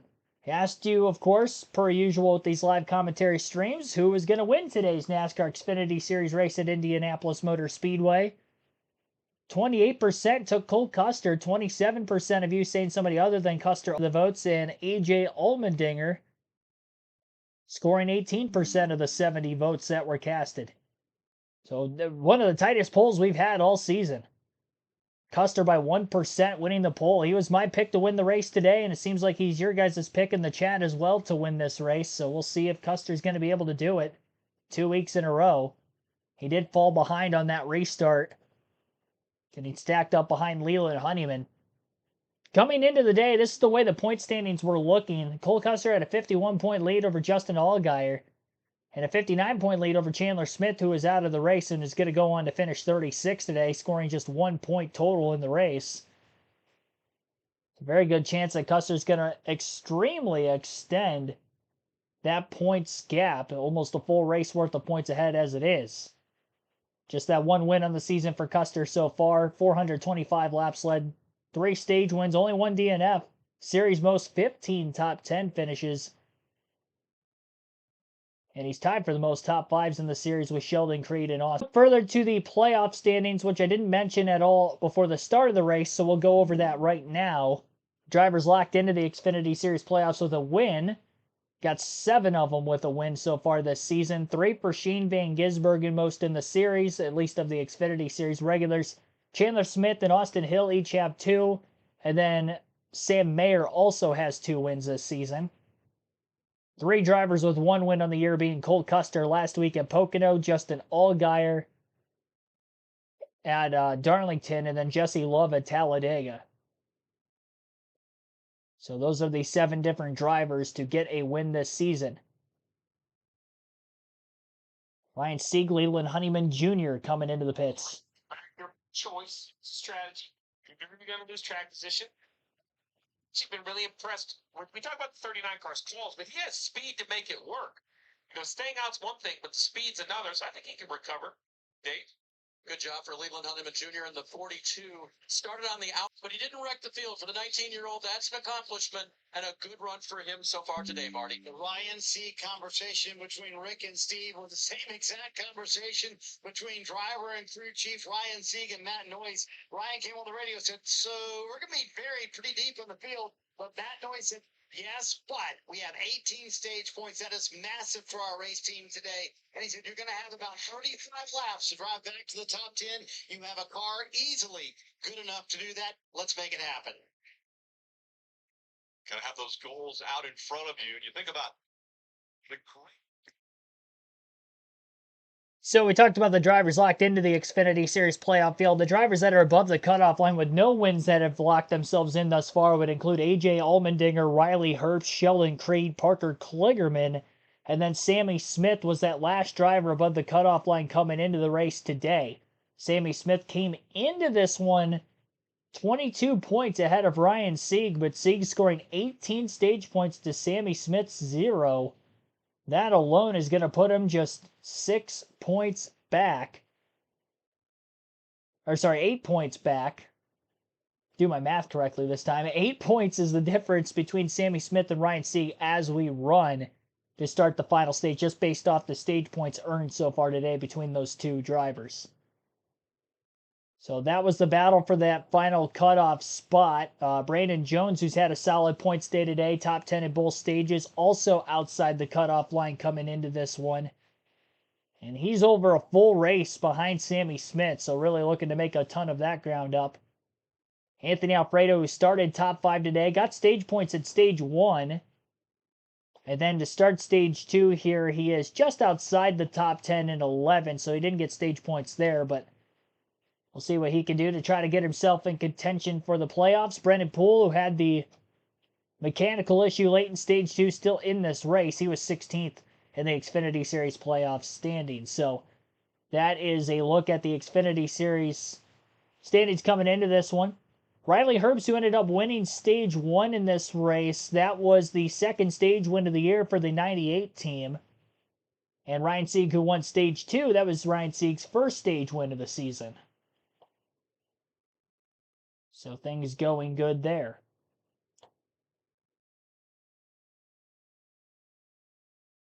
One to go signal this time by. It looks like no one to go signal this time by. So it's going to be a minute before we go green yet.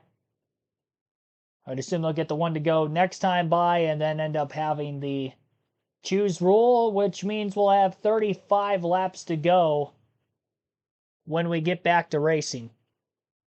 So 35 to go when we get to the restart here at Indy for the NASCAR Xfinity Series. That gives us enough time to get through our Stage 2 diecast showing of today's stream.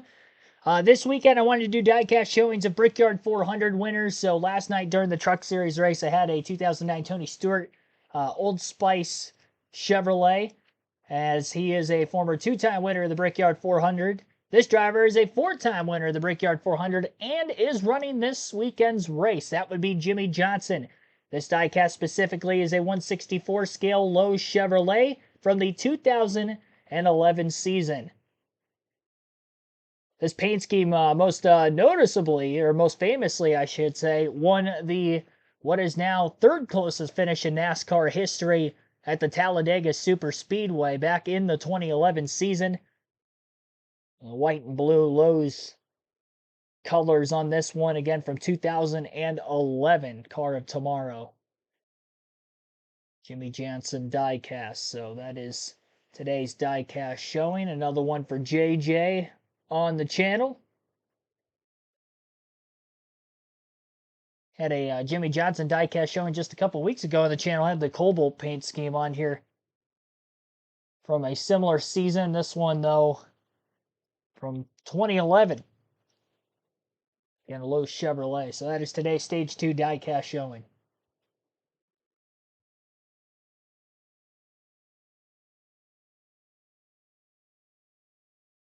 Jimmy Johnson 75th anniversary car. That's cool.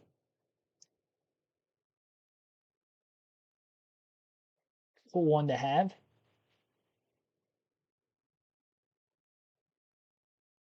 Well, will win tomorrow. 77 needs to finish 2. Well, I hope the 12 wins tomorrow. Ryan Blaney said he was going to lick the bricks if he wins this weekend. He wasn't going to kiss them. He was going to lick them. Said he's going to get nasty. His words. His exact words. He's a fan of the number 12 driver in the Cup Series. I hope he does it. I hope he stays true to his word of licking the bricks, too, which I think he is. I think he's serious about it. You thought kissing the bricks was this. Just got the 1-to-go signal. Riley Herbst taking the inside of row 2 despite being second place leading up to this restart. AJ Allmendinger will be outside of row 1 with Eric Almirola on the inside of the row. Take an ad break here as we're still about a minute away from the restart as we're under caution at Indianapolis in the Pennzoil 250.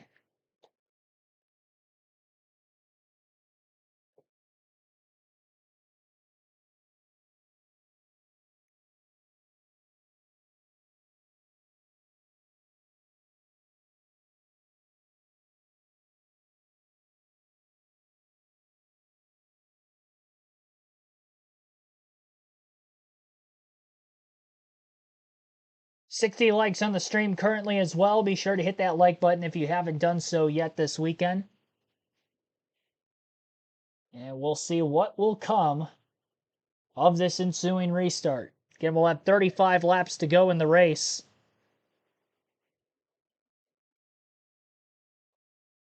Definitely should be an interesting run to the end from here.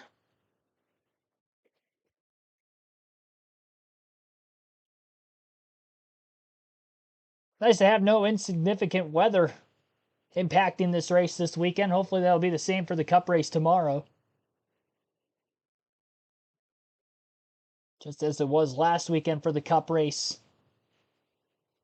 at Pocono.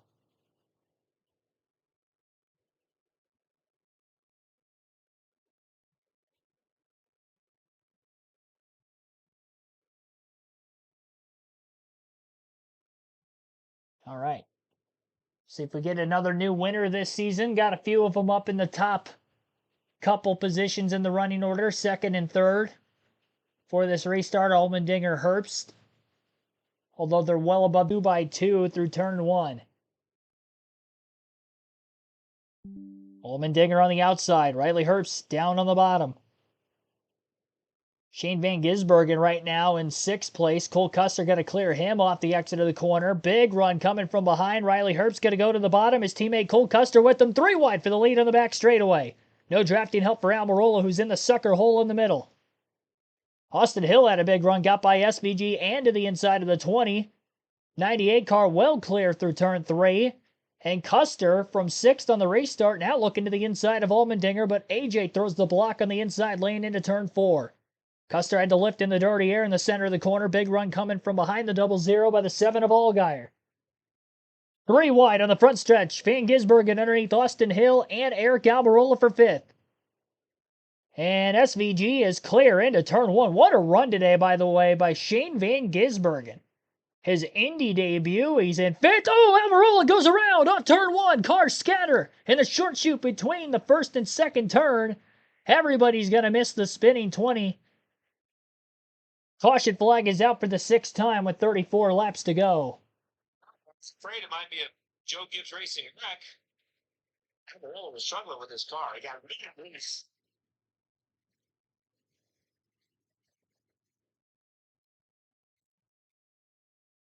So I'm coming this first time because I didn't hit anything or got flat tires. You know, what happens is if they finally lose there and come apart, they will literally blow the fenders off the car. So he's trying to creep around here, but at the same time not lose a lap. The left side shows for Cup. Yeah. See, the 21's underneath him, and the 21 got a little bit loose, got up the racetrack, and got into his left of the quarter panel. looks like everybody got through that. 45 miles an hour. It seems like that's what this was.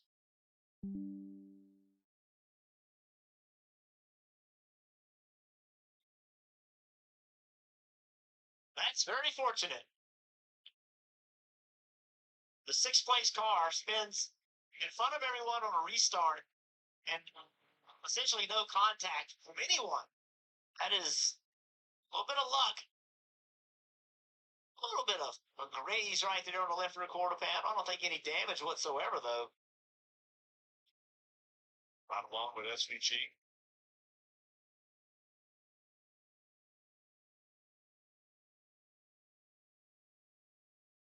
I'll tell you from that view, from the other view, it was clear to me that the 21 made contact. I still have that opinion, but the 21 was much lower than I thought from the other view. When I look at the left side tires of the 21, I feel like Austin Hill is probably running as low as he could keep his race car. He just didn't have a lot of room to move up. Dave. That left rear quarter panel has some telltale color that is not black on the 20 car, so there's some evidence as well. And you heard Eric, the veteran, telling exactly what he wanted to do, what he felt, what he was going to do. Tyler Allen, the crew chief, told me that's one of the things about Eric. He will help direct the team. He won't always have the final opinion. I'm the crew chief, but he does that veteran thing of really knowing what he wants and how to get it, Marty. Dave, for his part, Austin Hill said, man, I really did not want that to happen. He said, I was the one who almost wrecked coming off turn 4 and then going into 1. I really did not mean to hit him if I did hit him. And he said, we've been so tight. He said, I just don't know why the car is so tight. He could not get it to turn going into turn 1, and that's what caused the wreck. So we've looked at it from a few different ways, but Jeff, I really think that bump that came on the 97 for me tells the best story of how the contact was made. And I think it's just racing. But look at the left sides of the 21. We know you could go below the white line, but he's all the way against the concrete. Yeah, it looked like the 20 crowded him a little. Which is holding 21 down because he's looking for momentum. I mean, that's just racing. Yeah, well, look, it's definitely just racing. It's Indy, and everybody keeps talking about these cars. But see, right there, it just looks like he gets loose. Yeah, he has to come up the racetrack just a little bit, but you're inches away from each other. I just said, here, go check it out. I just said, if the 20 doesn't pinch the 21 down, the 20 has no shot. So he's clearly pinching him down, and right there, just a little bit of contact. But it's racing. Like, we ask our drivers to give 100% and do everything that we want them to do and everything they have to do to be successful. These things will happen. And I just, I know Austin Hill takes a little bit of heat for being aggressive, but I understand if Amarillo is upset, but I just don't see where that's anything other than just two guys racing hard at a track that's very slick. Well, and even the 20 on the radio, though, was, he was the matter of fact about what's wrong with his car coming to pit road. I mean, they call it an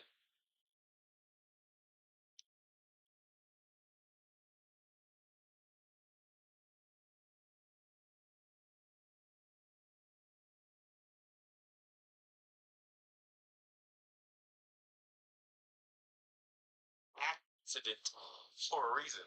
That's right. We're all just really quick to point the fingers, and it's easy up here. I promise you, in there, it is a ton of work, and it's very difficult. And you just can't just concede every spot. If you do, then you'll run about 30th every week. Well, there we go again, Steve. The driver sticking up for these drivers out there. Well, run 30th every week. That's how I ended up with the EV guy. Yeah. She comes in again. That means restart. Now, Speedway return. For caution under commercial break in the final stage, opening lap following the restart. Eric Almirola having a little contact. Second lap after the restart in turn 1. Spin by the 20 of Almirola after losing several positions. Riley Herbst came away with the lead. The top 10 on this upcoming restart will be Riley Herbst out in front. AJ Allmendinger second. Cole Custer third. Justin Allgaier fourth. Shane Van Gisbergen in fifth. Austin Hill sixth. Sheldon Crane seventh. Connor Daly eighth. Anthony Alfredo ninth. And Carson Quapple in 10th. So a couple surprises up there. Few of them really. Definitely didn't have SVG getting a top 5 run today. He's having a great day. Connor Daly's been moving up slowly through the field. Qualified mid-pack. And 8th, Anthony Alfredo, qualified top 5. Fell a little behind in stage 2, but he's back up in the top 10 in 9th place again. Having a solid run for himself as well.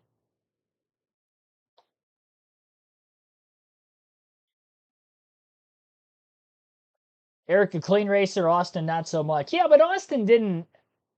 I don't think he did anything wrong there. I think if you had to put any sort of blame on anybody, I do feel like the 20 of Almirola could have given him more room. And I mean, running side by side at Indianapolis in the middle of a corner, nobody's going to have a lot of room to begin with. I'm well aware of that. But the 21 was all the way down on the bottom. His left sides were below that white line in the racing line, and the 20 chopped him off a little bit off the exit or second half of the apex in turn 1. So led to the contact. It's like 60-40. I'm not saying it was all Almirola's fault by any means, because the 21 did look like he wiggled just a smidge, but more of a racing deal like Jeff Burton said, but I would also say that it was more like 60-40 in favor of Almirola when you go to, point fingers as to how that started. It's my opinion, at least.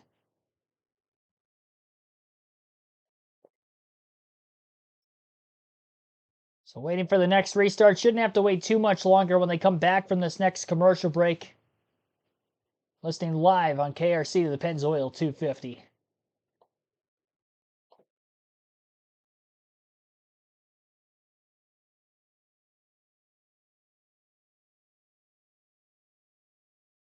Probably anywhere between 29 to 30 laps to go on this next restart.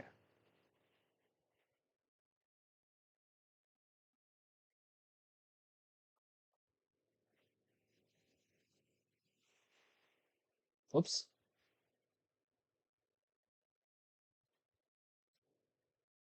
First thing, to come here and win is it's not another race for an Indy. It is the Brickyard and the Brickyard 400. And we're looking forward to that tomorrow afternoon. Make sure to start your day off, though, in the morning, watching a little golf. The Open will include Royal Troon, and find out who the Open champion is, and then Brickyard 400. It's a day. It is. That is a day. Pastries and golf. It's an coffee pastry. Oh, it's going to be an amazing day. Amazing day. You know what I've learned, too, about the Brickyard is every time you watch a little practice, just try to predict what's going to happen, and you just never know what's going to, whether it's sometimes it's the duel between just a couple guys to the front. Sometime we had that Casey Kane race that had restart after restart after restart. I mean, it's just always something. There's a thing that nobody sees coming, and who kind of adapts through that is only ends up victory lane.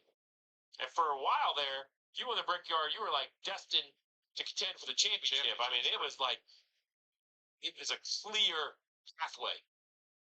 Getting ready for the choose now as we'll watch Riley Herbst go to the inside, and Allmendinger will take that outside for row 1.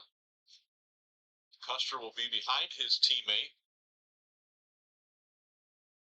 Kim. AJ Allmendinger currently running in the second position. And, coming into this season, the team felt like this was their opportunity to win a championship because they gel so well, because they love their driver. They're willing to put in the effort. But the first half of the season really has not gone their way, despite being solidly in the playoff picture on points. Alex Youngs, the crew chief, told me they just were kind of in a rut the first half of the season. But this last one, they feel like they have made some gains. In the last 4 races, they finished no worse than 11th with 2 top 10s in that mix. They're telling me that they have just made small steps in the right direction to get playoff ready, Dave. SVG has chosen. He'll start on the inside of row 3. And he told me this morning, I've always wanted to race at Indianapolis, but I've got to treat it just like any other oval, a learning experience. And when you think about it, he's won 3 times this year. He's going to the playoffs. How many ovals? 6. How many road courses? 1. Marty, he's got to know how to do this. Dave, another top 10 run for Carson Quaffle, sitting in 9th right now. And it's crazy how good this young man has been this year. Originally, when the schedule came out for him, it had 4 races emphasis on it. Talking to the team earlier today, they're only going to have 4 weeks off the rest of the year. They've got sponsors. He's going to run almost all the Xfinity Series races left this year. The last Cars Tour race, Jeff Burton, was at Caraway Speedway. That's where Carson runs full time. I don't think you could pick a polar opposite racetrack from Caraway Speedway than the Indianapolis Motor Speedway. Shows you how talented this young man is. Right behind that 88 is that 18 of Sheldon Creed. We talked about him in the post or in the pre-race. We're talking about kind of trend reports, trending up, trending down.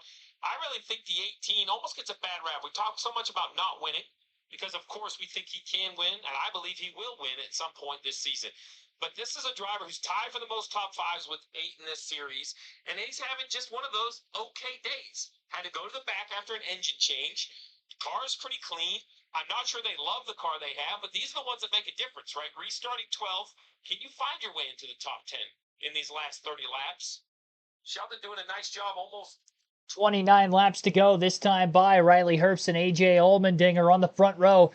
How the heck is Jesse Love in 12th, by the way? I just saw him in 12th place prior to this restart. His car is all sorts of torn up on the right front. I'm surprised it has enough speed and aerodynamic stability to run in the top dozen like he is. See if he hangs on for that. Back to racing. Leaders entering turn 1. Herbst on the bottom of the front row. He's got his teammate Cole Custer right in line behind him. Custer keeping a half a nose in the clear through the center of 1 and 2. Just trying to get a little more clean air there. Through turn 2, still 2 by 2 in the front couple rows from the restart to where we're at. We know A.J. Allmendinger wants to win at this track very badly. He's gotten a road course win here, but looking for an oval win. He's got some help on the back straightaway from Justin Allgaier. Still door-to-door for the lead into turn 3. Herbst goes up the track. He slides. Allmendinger out in front. It is clear. Great save by Riley Herbst, but he's going to lose the lead, and his teammate is under him for second. Shane Van Gisbergen right in line behind the 00 of Cole Custer underneath the 7 of Justin Allgaier. Custer breaking the draft down the front stretch. Big side draft by the 7 as he squeezes with a big block on the 97 car at the end of the front straightaway. Saw a hole on the bottom, went for it, got it, and gets underneath the 98 car before Herbst makes the block into turn 2 for third. I don't know how there was a gap big enough for him to make that move down to the bottom, but it was just big enough to squeeze a car in there. And now Cole Custer, who got the second ahead of his teammate Riley Herbst, is trying to run down A.J. Allmendinger at the front of the field. 3 wide, right around turn 3. They funneled down to side by side by the time they entered the corner. We saw 3 wide in the opening lap of the race not work out well in that area of the racetrack, but it goes well here. 28 laps of racing remain.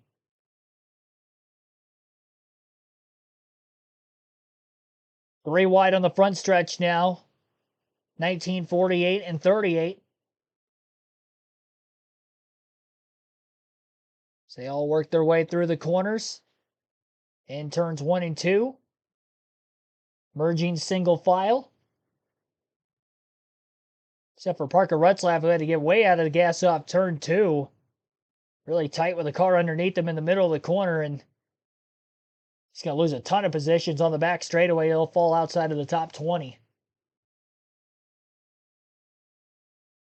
We'll see the lap time this time at the line on who is quicker between the 16 and the 00. It's the first time A.J. Allmendinger has led all race long.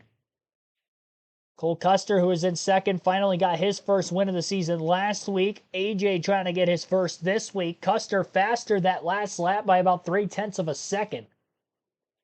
Getting a lot of ground on the straightaways in the draft. A.J. hasn't been too aggressive in trying to break the draft, at least down the front straightaway that time. We'll see if he tries to do it more on the back stretch. You'd have to imagine Custer gets underneath him. It might be game over. Because that 00 has been probably the fastest car in the field all day. It's led the most laps for a reason. Despite the fact that the way the cautions flew in Stage 1 and Stage 2, he did not win a stage today. And outside of strategy, really hadn't been outside the top 5 all day today. Regardless of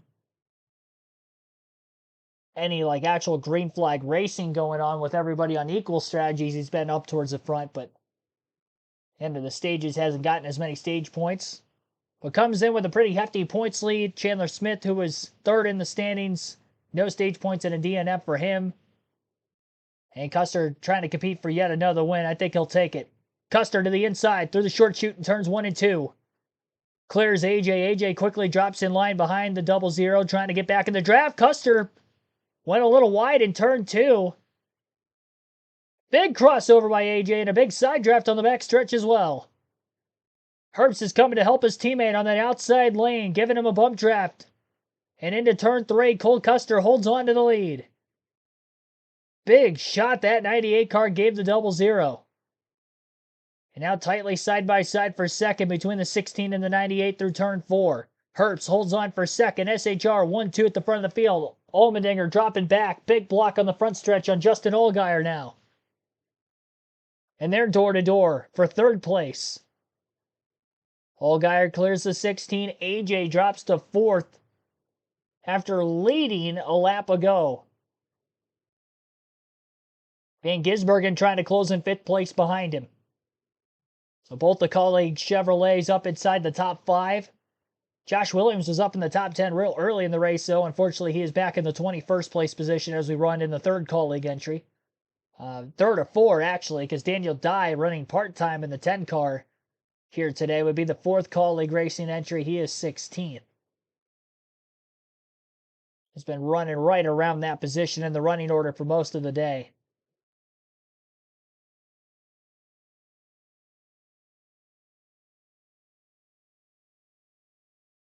24 laps left. How is this going to go about?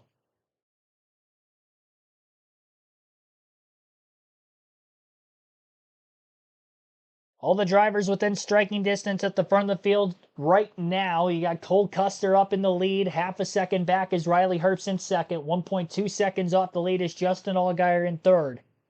AJ Allmendinger is up there. Shane Van Gisbergen's top 5. Austin Hill, Connor Daly top 10. Brandon Jones, Carson Quapple, and Jesse Love in the top 10 in 10th place with all that damage he has to the right front of his race car. 2-car SHR breakaway, though, at the front of the field. Van Gisbergen had a big run on Justin Allgaier on the end of the backstretch, but ran out of real estate to try to make the pass for 4th. Austin Hill right behind him should keep the speed up for SVG on this front stretch as he's clearly in the draft behind Justin. And Allgaier closing in on Allmendinger as well for 3rd. Top 2 pacing away from the field. And hoping to settle this race amongst themselves. Herbst is looking quick, though. He's staying with Custer in the draft, and I guess if anybody has anything for Custer from a speed department, it would probably be his teammate, who's driving the same exact equipment here. Both of these cars started on the front row at the beginning of the day with Custer on the pole and Herbst, who qualified 2nd. And now they run 1-2 with 22 laps to go. 21 this time by as they work their way through turn 4.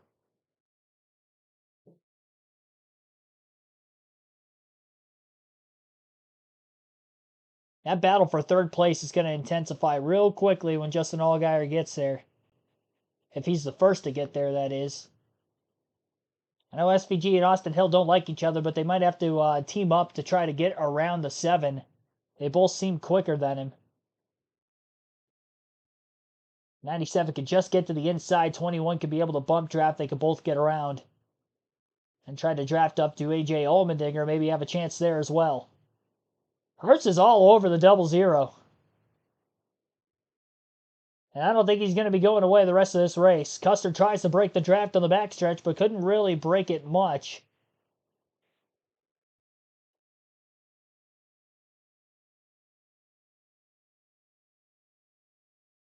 This time by at the start-finish line, we will have 20 laps to go in this NASCAR Xfinity Series race at Indianapolis Motor Speedway. Custer leads by less than a car length over the 98.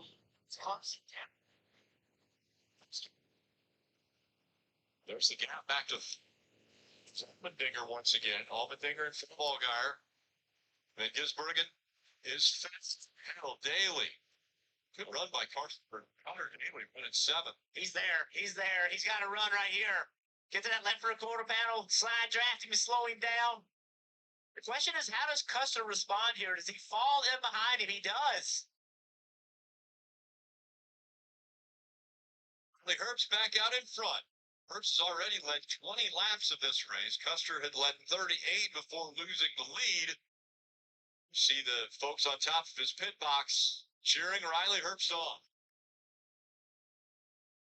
Now you see the gap almost right away, Jeff, to your point, the 98. Driving really good at this point in the race, 20 to go. At that. Yep, cheering him on.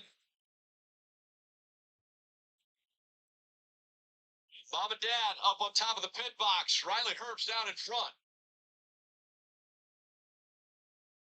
Commercial breaks side by side on the USA Network with the NASCAR nonstop action. We will go through the full field running order for the final time in this one. Riley Herbst leads by 0.3 of a second over his teammate Cole Custer. AJ Allmendinger sits in third. Justin Allgaier fourth. Shane Van Gisbergen in fifth.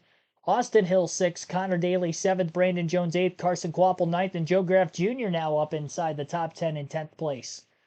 Anthony Alfredo 11th. Sheldon Creed 12th. Parker Kligerman 13th. Ryan Sieg 14th. Jesse Love has quickly fallen to 15th place.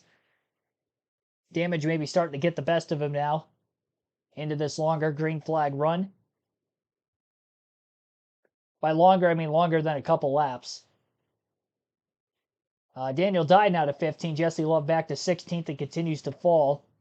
Matt DiBenedetto is in 17th right behind him. Kyle Sieg 18th. Eric Almirola 19th after his spin, which brought out the last caution. Parker Retzlaff is behind him in 20th. Then it's Josh Williams in 21st. Kyle Weatherman 22nd, followed by Leland Honeyman Jr. in 23rd. Jeb Burton 24th. Brendan Poole 25th. Sammy Smith 26th. Josh Bilicki 27th. Blaine Perkins 28th. 29th for Ryan Ellis. David Starr in 30th. BJ McLeod 31st. Greg Van Alst 32nd. Joey Gase 33rd. Jeremy Clements 34th. And he is the last car in the lead lap. Garrett Smithley 5 laps down at 35th.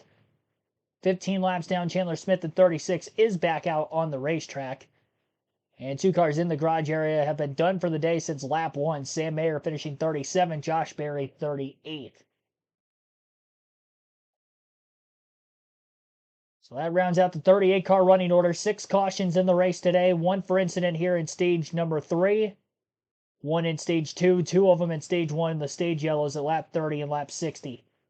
Riley Herbst, our current race leaders, led 3 different times. 23 laps led together. 38 laps led from the pole for Cole Custer. Herbst also won stage 1 in this race today. Ryan Sieg won stage 2. Sieg has led 4 laps. That was all on pit strategy. 4 laps led also for AJ Allmendinger and Eric Almirola in the race, and the only other driver to lead any laps was Brandon Jones, who led 10 in the early going. So 6 different drivers have led at least 1 lap in this race. And we have had 11 lead changes total in this one as well. Big crash on the, looks like the backstretch or maybe the short chute between, it looks like right off the exit of turn 2. So off of turn 2, heavy damage to 3 race cars, it appears. Josh Williams, Parker Retzlaff, and I can't tell who the third is. Looks like maybe Anthony Alfredo in the 5. So Josh Williams was not aware. Looked like the car slower than he was in front. Well, I think it was the 31 that might have got Parker there first. Retzlaff? Yeah. Good to see Parker Big Retzlaff damage out. on all See 3 of them. Damage to the front and rear bumper. Then you mentioned Josh Williams' car. And multiple things happened here. Yeah, it started with the 5 first. He gets into the wall racing with Daniel Dye. And that got Anthony Alfredo off the pace. And then as he continued around off from turn 2, off the pace, that's when the others came on the scene. So here's the 5 racing with the 39 and the 10. 10, I think, gets a little free. Up the track, slight contact, but enough to bring the 5 all the way into the fence. Now the 5 has an issue and he's off the pace, right, Jeff? So the 10, we've seen this, right? Just tight or loose. I can't tell what he's struggling, but runs the 5 all the way to the wall. Yeah, then it 10's all the way on the bottom. And now the damage on this 5 car of Alfredo way up the racetrack. He cannot turn. right? So now we're on the exit of the corner. And he's really slow. Contact now down the racetrack in front of us. Yeah, Parker Retzloff doesn't see him. Yeah, he was following another car. I didn't see that in the original view. So Parker Retzloff is tucked up tight behind another car. Here we go. It's a black car on the road, the 28. Oh, man. 28 zigs and 31 then sees the 5. You don't know what kind of damage Alfredo has. It's easy to say, hey, what are you doing? He should have stayed up against the wall, not come down the racetrack, but clearly some kind of damage where he's not in complete control of his car. You know, when you have an incident, you want to just stay in a lane so everybody knows where you're going. But Alfredo's a good race car driver. He doesn't do silly things. He just could not control his race car, couldn't keep it up there. And I didn't understand why the 31 didn't see him originally, but now it's clear. You know, 31 is right behind the 28, trying to push him. A big hit from Alfredo on the inside wall. Yeah, I hadn't seen that until that was a big hit. Wow. It was just an unfortunate series of events here with a lot of impacts. Yeah. Big impacts. Sends him into that inside wall. There was like 4 or 5 gigantic hits in that entire wreck. Contact was made. Between 3 cars. So it's the 7th caution that's come out here at Indy. And the weekend started so good for that 31 car. They were fast in practice. Then the next lap made contact with the wall, and then nothing's gone right since. Just hit on the right side of the screen for the 5. Looked right. Nosed right in. It's a concrete wall over there, too, it looks like. So Alfredo's car shortened after getting into the outside wall. Oh, it looks like they're safer barrier. Yep. That's a great shot. I was under the same impression as you, Rick. From a distance, I could only see the one barrier, but that's a great shot that it is safer barrier. Yeah, it didn't look like it gave any, but it must have been absorbing some of that impact. Better than a concrete wall. But still a very hard impact for the driver of the 5. Yeah, I used to call them soft walls. That was the terminology, and the drivers finally asked me, you know, safe barrier is a better terminology, and I see their point. Yeah, they're by no means soft. You've hung out with me enough to know my limps and my aches. Yeah, that's right. That's right. What's wrong, Jeff? Well, this. Yeah, this. Years of this. And what a shame, you know, for a lot of young race car drivers trying to get, you know, it's late in the race, but still trying to get as much lap time as you can, and just a unfortunate set of circumstances. All right, with 15 to go, we're coming to pit road being open. I don't believe the 98, the 00, 16-7. I'd be shocked if they think they can come take tires. But someone is going to. Someone in this field is going to think they have about 17 laps on their tires. Looks like A.J. Allmendinger is going to try the big fake. Oh, look. Oh. The SHR cars? No, they're not. But wow. Allgaier, 97. Now the question is how many follow? Instantly, it looks like the majority, maybe 70% come to pit road. That'll be a big difference for the lineup, Dave. Shane Van Gisbergen just needed a small adjustment for his race car, so it'll be an air pressure adjustment to that right rear tire. They've already put on fresh tires. It was talked about what would they be worth. They may be worth something here. Remember, he was running top 5, Marty. Andy Street did not want Austin Hill to come down pit road at the last second. He said, stay out, stay out, stay out. Derek Nealon, the spotter, said, too late. We're already on pit road. They're going to come down from the adjustment. Justin Allgaier told Jim Pullman, I want to make a play for the win. We already have a win in the bank. I'm not worried about points. He said, I'm way too tight when I'm out front. And Pullman said, I think I'm going to free you up and watch you go. So interesting, Rick. Handfuls stay out. A lot of them come down pit road. Connor Daly with a great stop there. The 26 going to win the race off Pit Road. Here is why we're under caution for the 7th time. It was Anthony Alfredo coming off the wall. Parker Retzloff gets into the back of him. Josh Williams in the back of him. And the caution came out. Caution at the Indianapolis Motor Speedway. 14 laps to go currently. We'll get back to racing here in a couple laps. Riley Herbst will be the leader. Cole Custer also staying out. Or sorry, Riley Herbst not going to be the leader. Herbst came to pit road. I do believe. No, they stayed out. My bad. They stayed out. They looked like they were going to make the dive, and then they pulled out of line at the last second. The top three on that leaderboard, Herbst, Custer, Allmendinger, they all stayed out. And they were the top three in general, but fourth place, Allgaier came to pit road. Fifth place, Van Gisbergen. Sixth place, Hill came into the pits. There were several others that had stayed out of the pits that were running behind them. So it'll be interesting to see where all these drivers that did pit for 4 tires are going to cycle out. Tires seem like they have mattered with the Xfinity Series here this weekend. I mean, we saw Riley Herbst, who obviously has a quick car, but on about 10-lap fresher tires back in stage 1, he was able to get all the way up to 4th from outside the top 10. So if Allgaier restarts in the back half of the top 10 here, or maybe just outside the top 10, I wouldn't say that his chances of winning are over if we stay green to the finish. Now, if we get a bunch of caution laps, it's going to hurt his chances. Going to need this to stay green for a while. I'll have to wait for our leaderboard to update completely. Open Championship, final round. The countdown to green for the Brickyard from Indianapolis Motor Speedway. And again, we'll be with Denny Hamlin, Chase Briscoe. That's stage 2. All right, let's hear from crew chief Paul Custer, JT, Jonathan Tony with him. Yeah, he was able to lead Cole to a win last weekend. A lot of mixed strategy there on that caution. Guys coming down for 2 and 4 tires. You guys stayed out. How optimistic are you can hold them off? I felt like our car's been really good all day. You know, the repower speed has been there all day, so probably have about 12 laps to go. So it's going to get exciting. I'm going to have some more cautions. Got our teammate up there. We're racing for the win. Man, this has been an awesome day. Good luck. I thank you. Appreciate it. All right, Marty, we'll see if this team can go back to back. Riley Herbst is out front. Davin Restivo has made the calls all day long. Walk me through why the decision to stay out. Well, being the leader here with 12 to go, you're kind of in a sitting duck, right? They're going to do exactly the opposite of you. So we only got 11 laps on our tires, green, and we've run 30 lap stages. We had more laps on our last set of tires we took off, and we stayed out earlier in the race, and it was okay. So I think by the time this ends, you're going to have, 20-some laps on your tires green, and that's less than what we've had last 2. So I think if they cool off, they'll refire. That should be fine right here. Clean air skate. As teammates, how do you guys play this restart? Will Cole work with Riley? Yeah, we've been working on that in the radio, trying to get Cole to go with us. I think he'll go with us. He's been a good teammate for us all day long.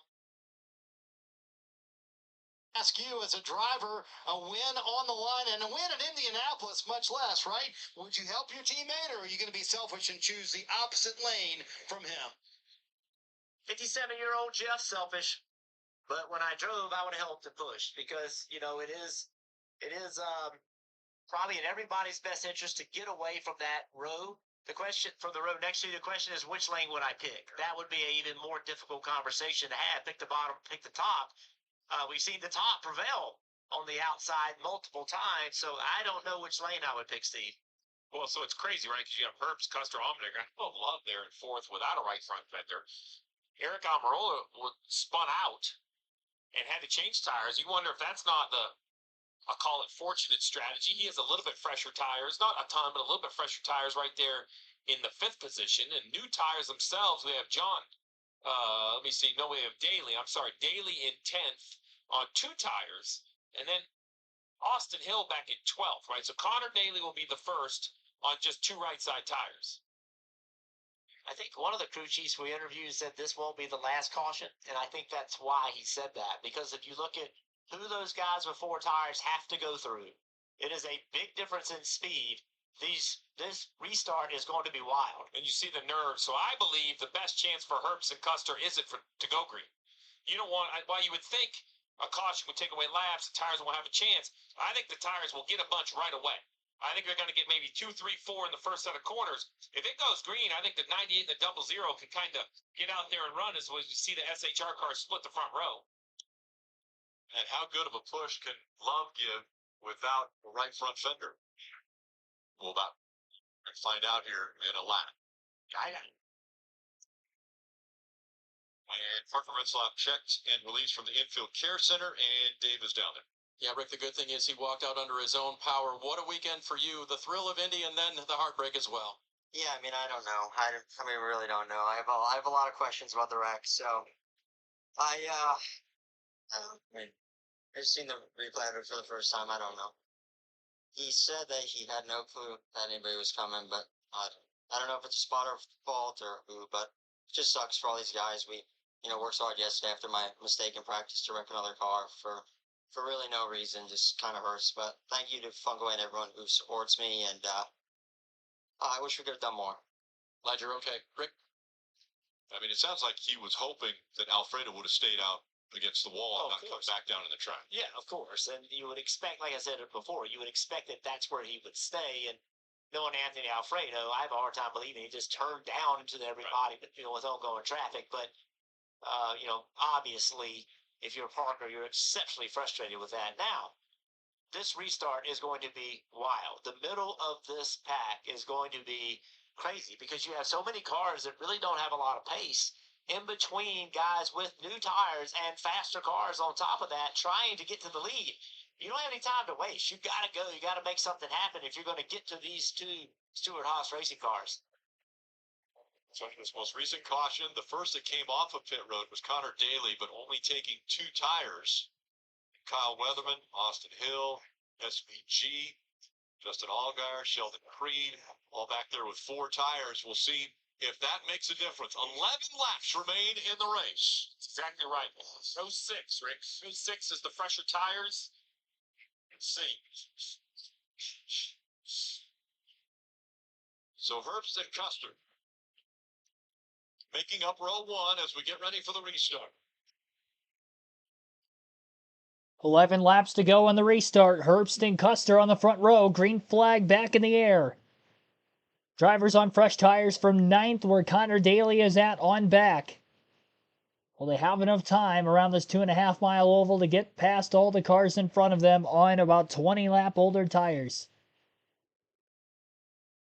Green flag is in the air. Austin Hill taking a quick jump to the bottom, trying to go 3 wide. A little contact behind the 21 and the 97 as they get through to the inside of a couple of race cars through the first turn. I think it was Justin Allgaier who almost got turned on the front stretch, lost a few positions through turn 1. Side by side, though, for the lead, still out in front of the pack. Another big block, Austin Hill on the 97. Trying to race each other as much as they're trying to race through all the faster, or slower cars, I should say. Herbst falling from the lead to 3rd place on the restart. Allmendinger, goes wide, though, through turn 3, and they're 3 wide for 2nd. Almirola, after spinning early in the stage, is up to 2nd place. Does he have anything for Cole Custer? Custer out in front of the field. 3 wide on the front stretch around Shane Van Gisbergen and Sheldon Creed, in the car who's in between the two of them. Matt DiBenedetto pulled out of line, dropped behind both cars. And I believe Van Gisbergen, who is in 6th place, is the first driver of those on the 4 fresh tires. Top 5 still on the older Goodyears in front of them. 9.5 laps to go as they circuit around the back straightaway. Austin Hill, Justin Allgaier down to the inside of the track, drafting by the slower cars to the outside.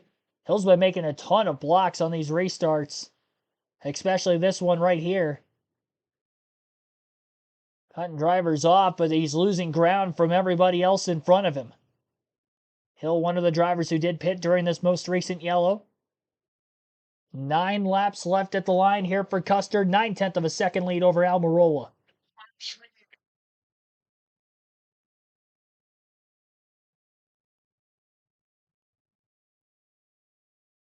Riley Herbst all over the 20. The 20 got sideways and into the wall barely, but he keeps it straight. Well, that was quite the save. Wall might have helped him a bit. So Herbst back up to 2nd. I mean, look at this. He is sideways. Might not have even hit the wall. There was right there where the safer barrier ends. The 11 of Josh Williams was checked and released from the infield care center.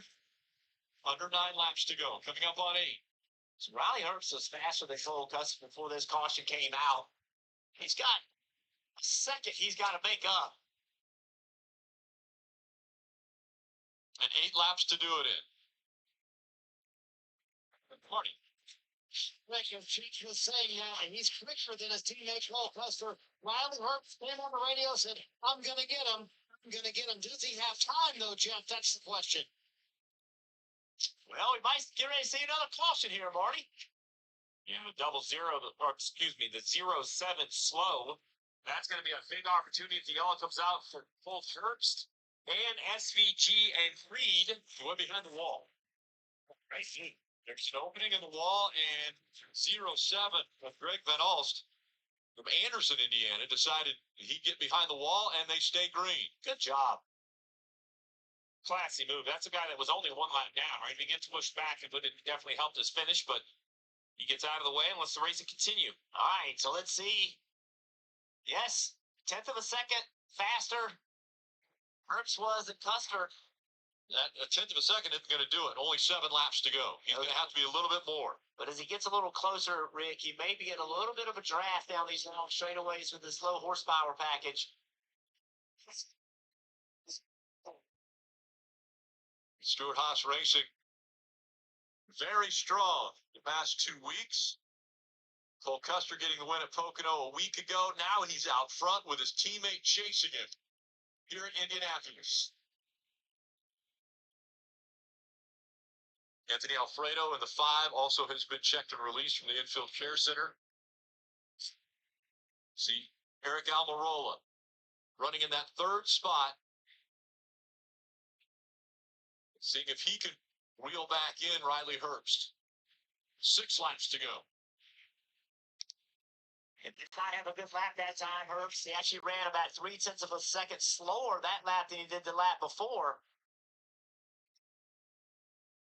And Custer did as well, so the gap stays right at 1.1 seconds. Oh, you can see the 98 car off the bottom of the racetrack exiting turn 2. Riley giving it all that he's got, trying to find that speed. It hurt him just a little bit, allowed Almirola to gain on him. 0.2 of a second. Lost Custer. Almirola now has closed in. Time winding down, though. Under 6 to go. Coming up on 5 remaining here at Indy.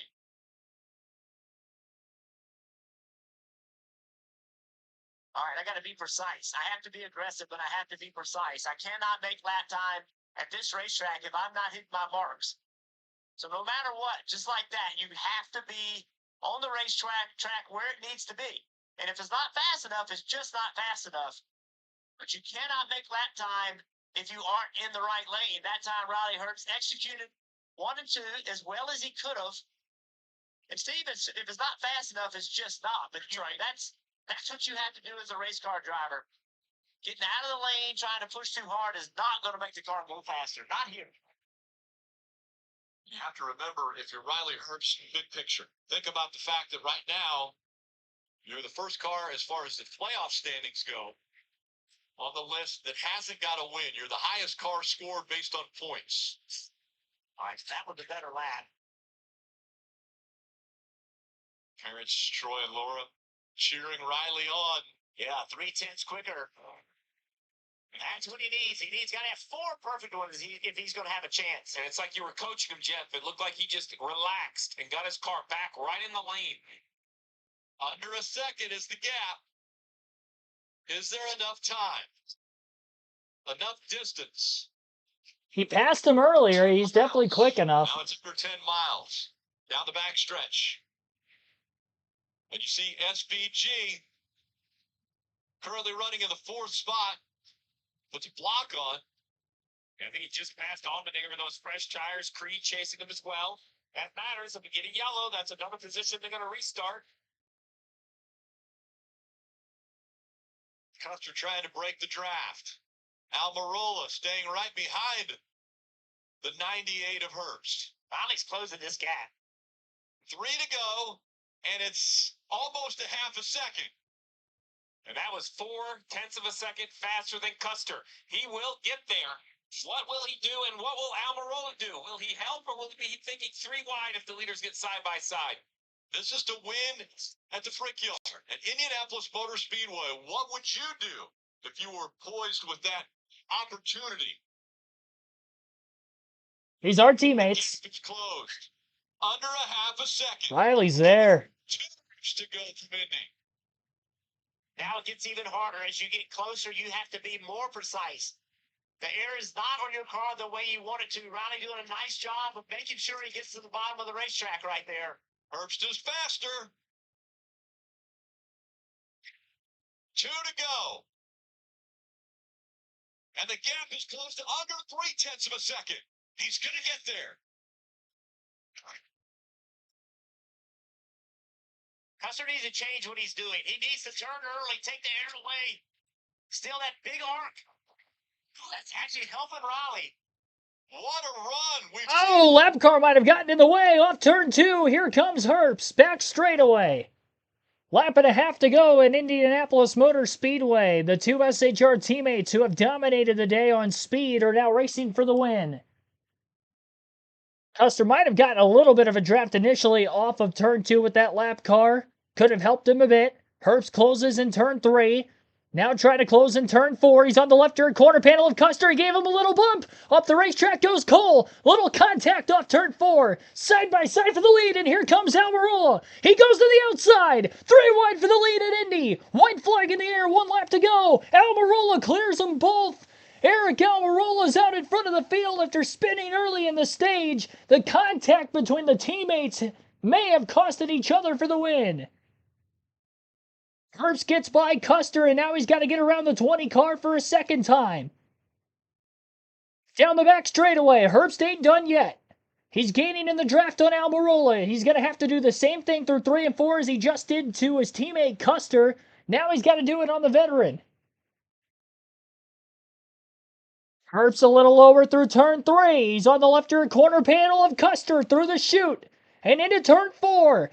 Almirola hits him. Herbst slides clear. Can Almirola get the crossover? He's not going to get it. Cole Custer's going to make a run for second at the line. Contact between the 20 and the 00. But it's Herbst with the last lap pass getting the win at Indy. What a finish. Riley Herbst has done it after it looked like he nearly threw the race away a lap before off turn 4. Wins it the following lap. Custer gets to second, and despite the teammates nearly wrecking for the win, with 2 to go, they still finish 1-2 in front of the field. Herbst will be locked into the Xfinity Series playoffs with this win. Back-to-back wins in the Xfinity Series for SHR. Custer a week ago at Pocono, and Riley Herbst here today at the Indianapolis Motor Speedway. Margin of victory 1/10 of a second. And what a finish to this race. Cole Custer second, Eric Almirola third, Shane Van Gisbergen fourth with an impressive run. Sheldon Creed fifth, Austin Hill sixth, Daniel Dye in his Indy debut finishing seventh as well. Eighth for AJ Allmendinger. Collie Grayson had some good runs here. 3 cars up in the top 10. Top 8 for that matter. Justin Allgaier finishing 9th. Carson Quapple rounds out the top 10. Another impressive run for the young gun and the 21-year-old. Ryan Sieg 11th. Parker Kligerman 12th. Jesse Love 13th. Connor Daly 14th. Brandon Jones 15th. 16th for Matt DiBenedetto. Joe Graff Jr. 17th. Sammy Smith 18th. Jeb Burton 19th, and Leland Honeyman rounds out the top 20. Brendan Poulin 21st. 22nd for Kyle Sieg. Ryan Ellis 23rd. Joey Gase 24th. Kyle Weatherman 25th. David Starr 26th. Josh Bilicki 27th. BJ McLeod 28th. Blaine Perkins 29th. Jeremy Clements 30th. 31st place for Garrett Smithley, 3 laps down. 29 cars finished on the lead lap. Greg Van Ulst 32nd. Pulled out of the way in the backstretch to keep this green late. So he DNF'd 9 laps down. Chandler Smith came back to finish the race. Gained a few positions in the running order as a result of that, but finishes 14 laps down in 33rd. And then 34th on back, also DNF'd. Anthony Alfredo finishing 34th. Parker Retzlaff 35th. Josh Williams 36th. Sam Mayer 37th. And Josh Berry 38th. Both Mayer and Berry did not complete a lap in the race today. They wrecked out of the race turn 3 rather, lap 1. 2 of 12 cars that were involved in that incident, but They were the only two that were junked enough to not be able to continue from that point.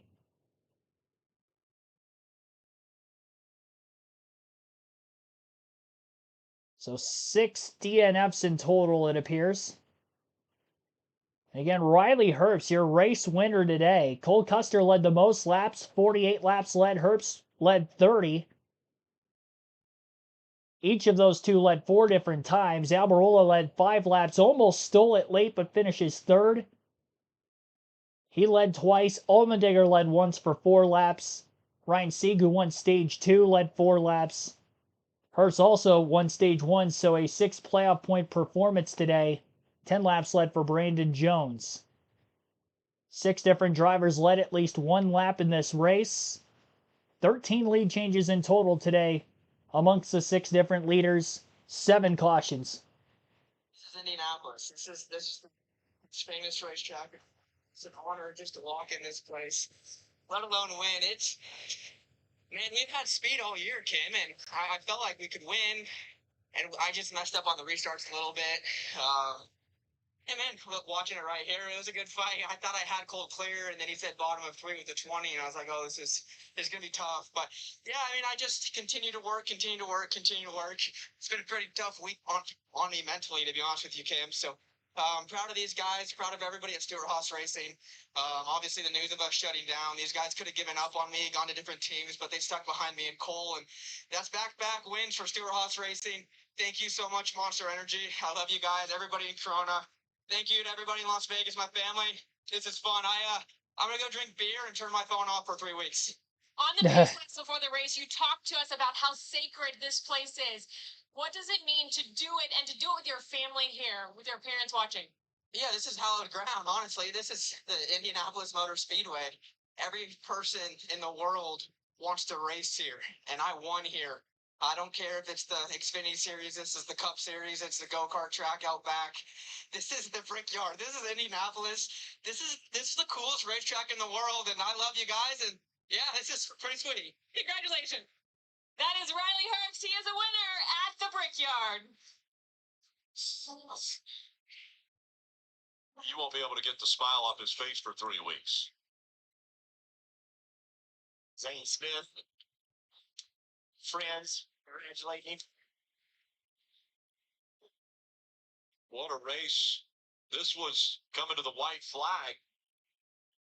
Almirola makes the pass. He's actually leading when they get the 1 to go. Watch Custer right here. He gives the spot up. And that, not contesting that spot, allows the 98 to go and take the battle to the 20 car. I think Almirola drove the perfect race. Look at that. Sideways. Into turn 4. No way he was getting out of the gas. Thought the 20 was a perfect position. He just missed turn 3 just a little bit, but what a drive by the 98. Well, 3 different drives. A badass finish to a badass racetrack here at the Indianapolis Motor Speedway today. And congratulations to Riley Herbst for winning the Pennzoil 250 here this afternoon. As I mentioned, he has now locked himself into the playoffs with that win. He's the 8th different winner of Xfinity Series regulars, so still 4 playoff spots are open late in the regular season now. We'll take a look at the point standings when they come back from the commercial break on the USA Network. Other race stats, we did finish this race under its regulation length of 100 laps, 250 miles. 2 hours, 28 minutes, 4 seconds total time on this race. 95.18 mile per hour average race speed. And again, we had 7 cautions in this one, only 2 for incident in stage 3. And we finished this race on a 12-lap green flag run to the checker. What a finish. Definitely as exhilarating as it can be at this racetrack, as flat as it is. Definitely not purpose-built for stock cars, but they put on a show here today. So I'll leave the leaderboard up on screen for the moment. We'll go over those playoff standings real quick. Again, the drivers locked into the Xfinity Series playoff field with wins. Shane Van Gisbergen with 3, 2 apiece for Austin Hill, Chandler Smith, and Sam Mayer. 1 win apiece for Justin Allgaier, Jesse Love, Cole Custer, and now Riley Herbst after today. 102 points above the cutoff line is A.J. Allmendinger after an 8th place finish. Sheldon Creed after a top 5 finishing 5th. He now is tied for the most top 5s this year still with Cole Custer. He's 69 points above the cutoff line. 46 points to the good is Parker Kligerman. Ryan Sieg, who scored a boatload of stage points today, won Stage 2, finished 3rd in Stage 1. Had decent enough pace to still get back up to 11th despite restarting outside the top 30 to begin Stage 3. So good run for him. He stayed out of trouble early as well with that lap 1 incident. He is now 3 points above the cutoff line after he came into the day 26 points to the negative. So he ends up gaining 29 points on Sammy Smith total. Sammy Smith is now 3 points below the cutoff line. First driver out. Brandon Jones minus 69 was off to a good start today, but fell behind late, finishing outside the top 10 yet again. Anthony Alfredo wrecked out late after having a great day through the first half of the race, and Brendan Poole with a mechanical issue. He still ended up finishing 21st on the lead lap, but he is now 157 points back and 16th in the point standings overall. Fast forward now on the USA Network coverage. We got an interview with second place finisher Cole Custer. You know, I was doing everything I could to try and get this thing to turn. I just needed one less lap. You know, I mean, it felt like it was kind of a disadvantage to lead, in my opinion, all day. If you were in second, it'd actually get your car looser and it would save your tires throughout a run, where if you were leading, you just get tight, so tight after 15 laps. But what an awesome day for SHR. I mean, 2 cars up the front, at the front all day. We finished it, qualified 1-2, finished 1-2. So unbelievable day for SHR, and hopefully get this rolling. And a big day for you overall, big weekend. For sure. I mean, this is a great way to kick everything off. So, Riley drove a great race there, and it was fun racing with him. Man, I wish we just had one more lap or one less lap and would have been kissing the brakes. A threat to win today, and Kim, definitely a threat for the championship coming up in a few weeks. And Dave, another threat for the win today was Eric Amarola has to settle for the 3rd position. Man, it was fun to watch those last laps, though. As you look back and think about them, could you have done anything differently in that final lap? Maybe just not carry as much entry speed to 3, but he did the same thing to me earlier. When he was within a car length or so from behind me, I was just so tight. And I tried to not miss, and I got to the bottom, but I was just so tight, and they were the class of the field. I mean, he ran the 0-0 down. Those 2 cars were certainly better than us, but I knew if they got racing, there was going to be an opportunity to steal it. And I got to the lead and thought I was going to be able to steal it. And I just got too tight off of 3, and he got back inside of me. So those guys deserve it. Riley and Davin, I know all those guys on his team. They're a great bunch of guys, and proud of them and happy for those guys, but certainly wanted to get this Toyota, the GR Supra, when he gets us on it to victory lane. It was fun to get back in the race car and challenge for a win. Big picture, there were a lot of questions going into this weekend about what we would see from this package. What was your takeaway? It was racier than I thought, but I still wish that we had full horsepower. You know, just being able to make the runs and being able to recover and more off throttle time, I think it would race even better. But it still put on a great race, and it was exciting finishing. Podium finish day for Eric Amarola. Just off the podium was Shane Van Gisbergen, 4th at the Indianapolis Motor Speedway. What do you think, bud? That was awesome. The weather tech tomorrow was really good, and at the start, I was still learning. Probably I'm a bit too conservative, you know, and I just build up, got better, and as the car got better, so did I. And yeah, this Xfinity series is so fun. Like the way the cars move around and the way we're all sliding, and I had a blast. And then at the end, running 5th, and it was really cool. And yeah, we decided to take tires, and the restarts were epic coming back through. I had a blast. Yeah. I made the point during the show, in the playoffs, 6 ovals, only 1 road course. So how much learning went on today? Well, that's this whole year, and I feel like I just keep getting better and better, and I'm always too conservative, slow in practice, slow in qualifying, and just get better in the race, you know, for me, I have to respect a place like this, you know, the walls don't move, and I just build up and go at my own pace, and I know I can do it, I know the car and team's good enough to do it, so, yeah, it was awesome, really fun to run with these guys. Day of respect, and a lot of speed, Rick, for today. Think about it, the 35-year-old SVG, he spotted these guys about 18 years as far as knowledge of racing on the ovals. Well, what a great race. And check this out. I mean, it's Riley Herbst gets underneath Amarola. They make contact, and look at the save that Riley Herbst pulls off to win this race. Look at the steering wheel. Turn right to go left. Sideways I mean, Almirola out of the groove. I don't know how Custer didn't come and get both of them. I mean, watch how far around this 98 car is. And what a save. It really didn't lose that much momentum. Contact, boom, right there. He's around. I mean, what a great job by Riley Herbst. And remember, this is a young man that a lot of people said would never win races. And he has got better and better and better. And now a two-time winner. And here, on a move like that, Riley Herbst, you've earned it. You can do it. You showed it to yourself, and you showed it to everyone else. That was really cool. Yeah, he definitely put on an impressive drive, not only down the stretch, but had a great car all day. I mean, he passed Cole Custer on multiple occasions for the lead in this one, including towards the end of the stretch, and he passed Eric Almirola on the final lap again, even after it looked like the race might have been thrown away. Great recovery in the closing lap. So, again, congratulations to Riley Herbst. That's going to wrap up our live commentary stream of today's Pennzoil 250 for the NASCAR Xfinity Series at the Indianapolis Motor Speedway.